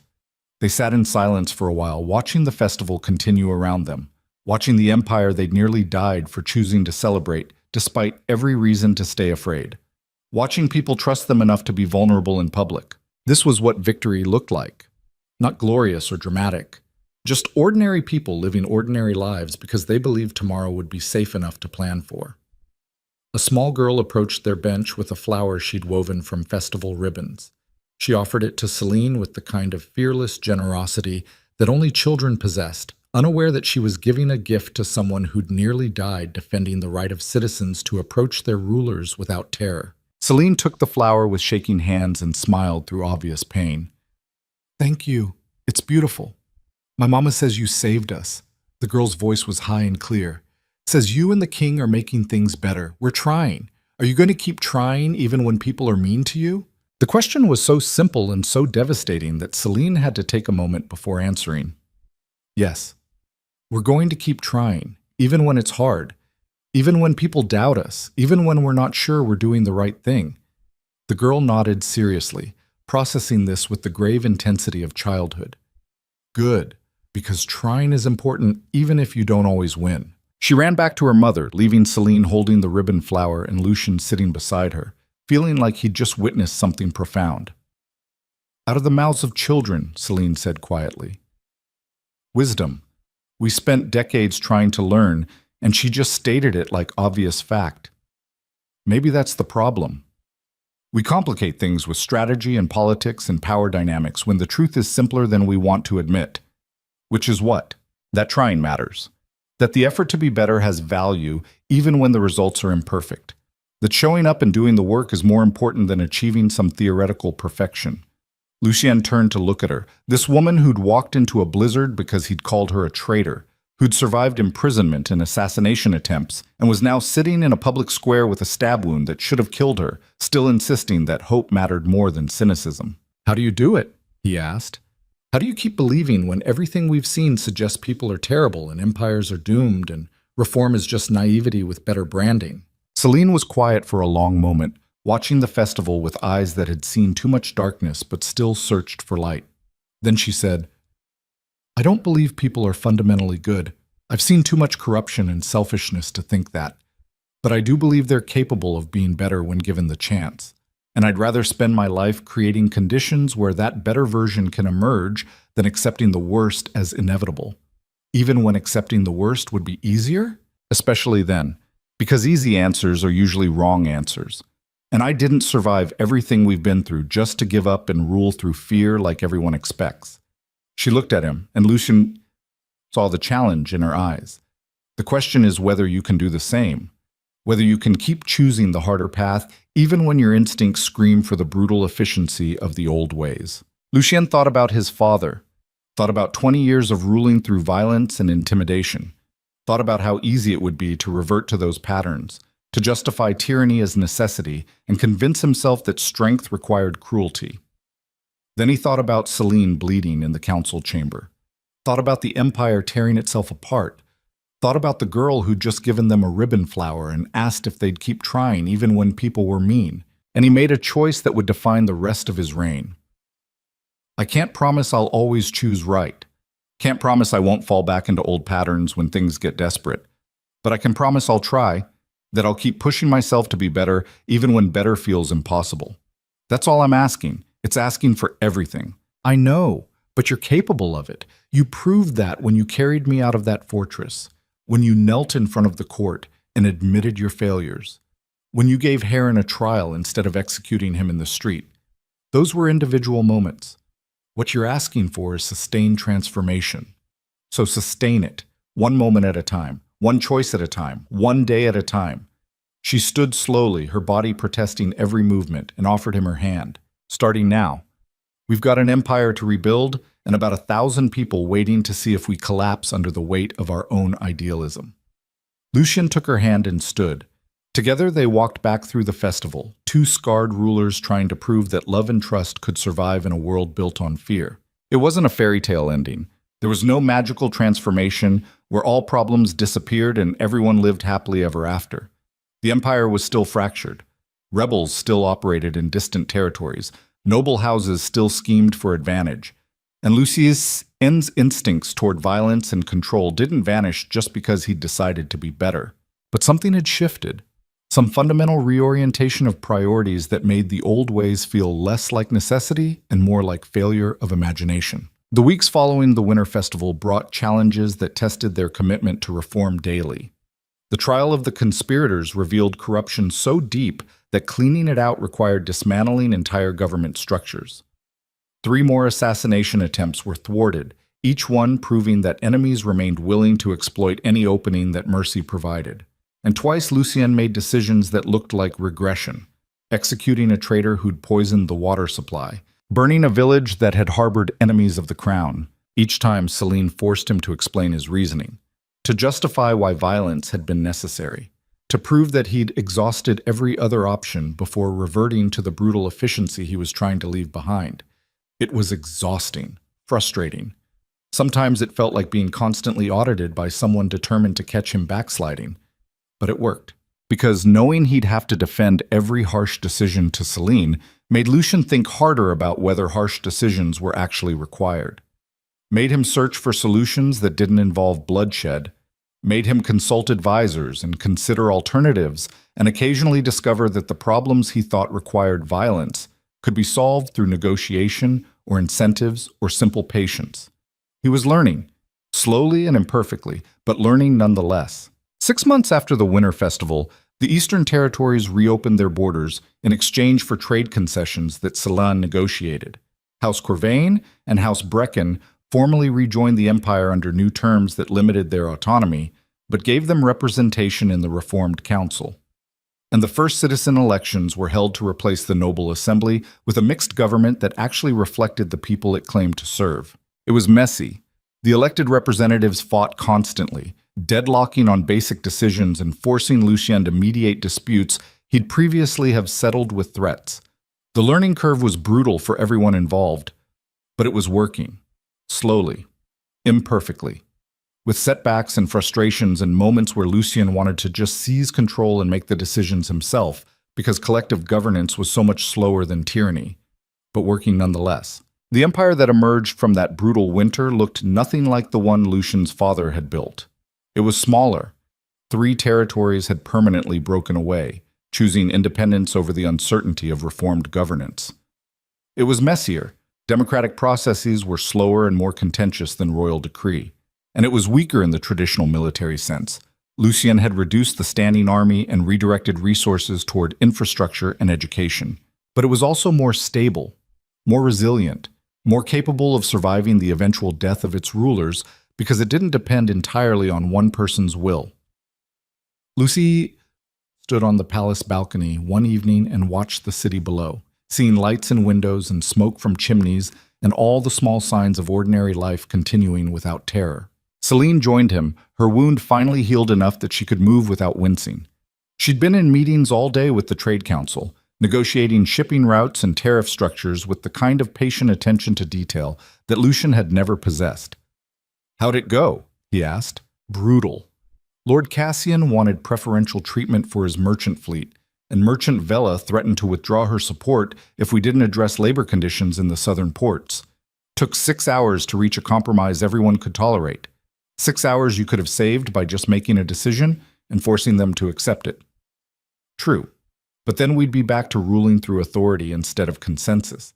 And we've seen how well that worked. She leaned against the balcony railing, staring out at the city with the same mixture of affection and exasperation that Lucien had learned meant she was simultaneously proud and exhausted. "Do you regret it?" he asked. "The reforms. The sharing of power.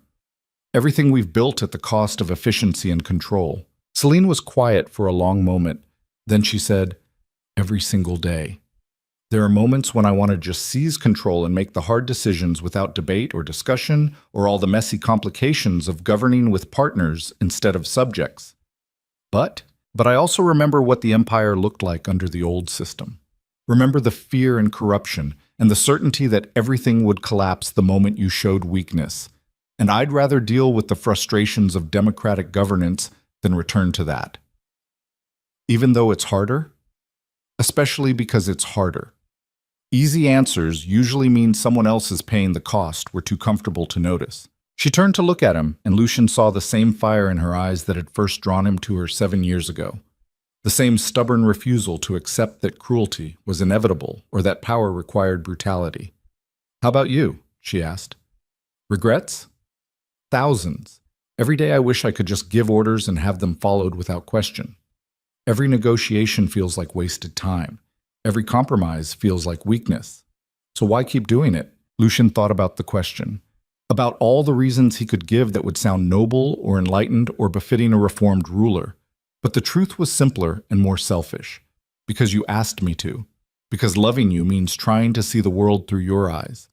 And because I'd rather struggle to be the man you believe I can be than succeed at being the monster I used to be. Celine smiled, and this time it reached her eyes. "That's probably the most romantic thing you've ever said to me." "It's pathetic is what it is. A king whose entire reformation hinges on not disappointing his wife. There are worse motivations. Name one: fear, greed, hunger for power. At least love points you toward building something instead of just maintaining control." She took his hand and they stood there watching the city. Two people who'd nearly destroyed each other, learning how to build something worth preserving. The story could end there, with the empire reformed and the relationship healed and everything trending toward stability. With Lucien having learned his lessons and Celine having survived her trials, and both of them better for the suffering. But that would be dishonest. Because the truth about transformation is that it never ends. There's no final moment where you become the person you're trying to be and get to stop working at it. No graduation from the school of being better. Just the daily grind of choosing growth over comfort and hoping that the accumulation of right choices eventually outweighs the wrong ones. Lucien and Celine ruled together for another 30 years. They faced rebellions and famines and political crises that made the conspiracy look simple. They made mistakes that cost lives and decisions they'd regret for decades. They fought with each other frequently and bitterly, testing the limits of their partnership and occasionally crossing lines that required serious repair work. But they also built something lasting. An empire where citizens had voice instead of just obedience. Where law mattered more than the whims of whoever held power.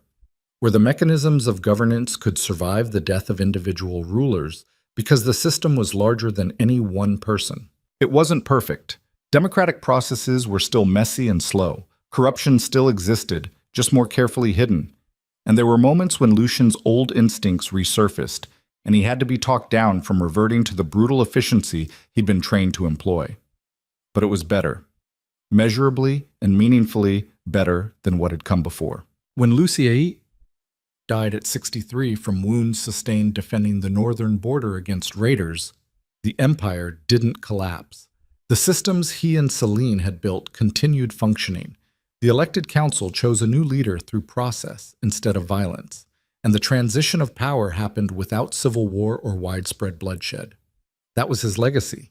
Not conquest or fear or the brutal efficiency of tyranny, but the simple proof that empires could survive on trust instead of terror. Celine lived another 7 years after Lucien's death.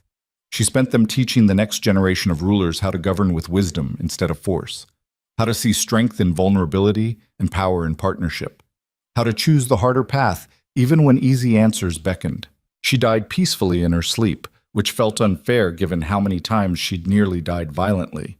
But perhaps that was its own kind of justice. A quiet ending for someone who'd spent her life fighting loudly against the assumption that peace was impossible. The empire they'd built outlasted them both. It fractured and reformed multiple times over the following centuries, adapting to new challenges and new technologies while maintaining the core principle that governance required consent instead of just compliance.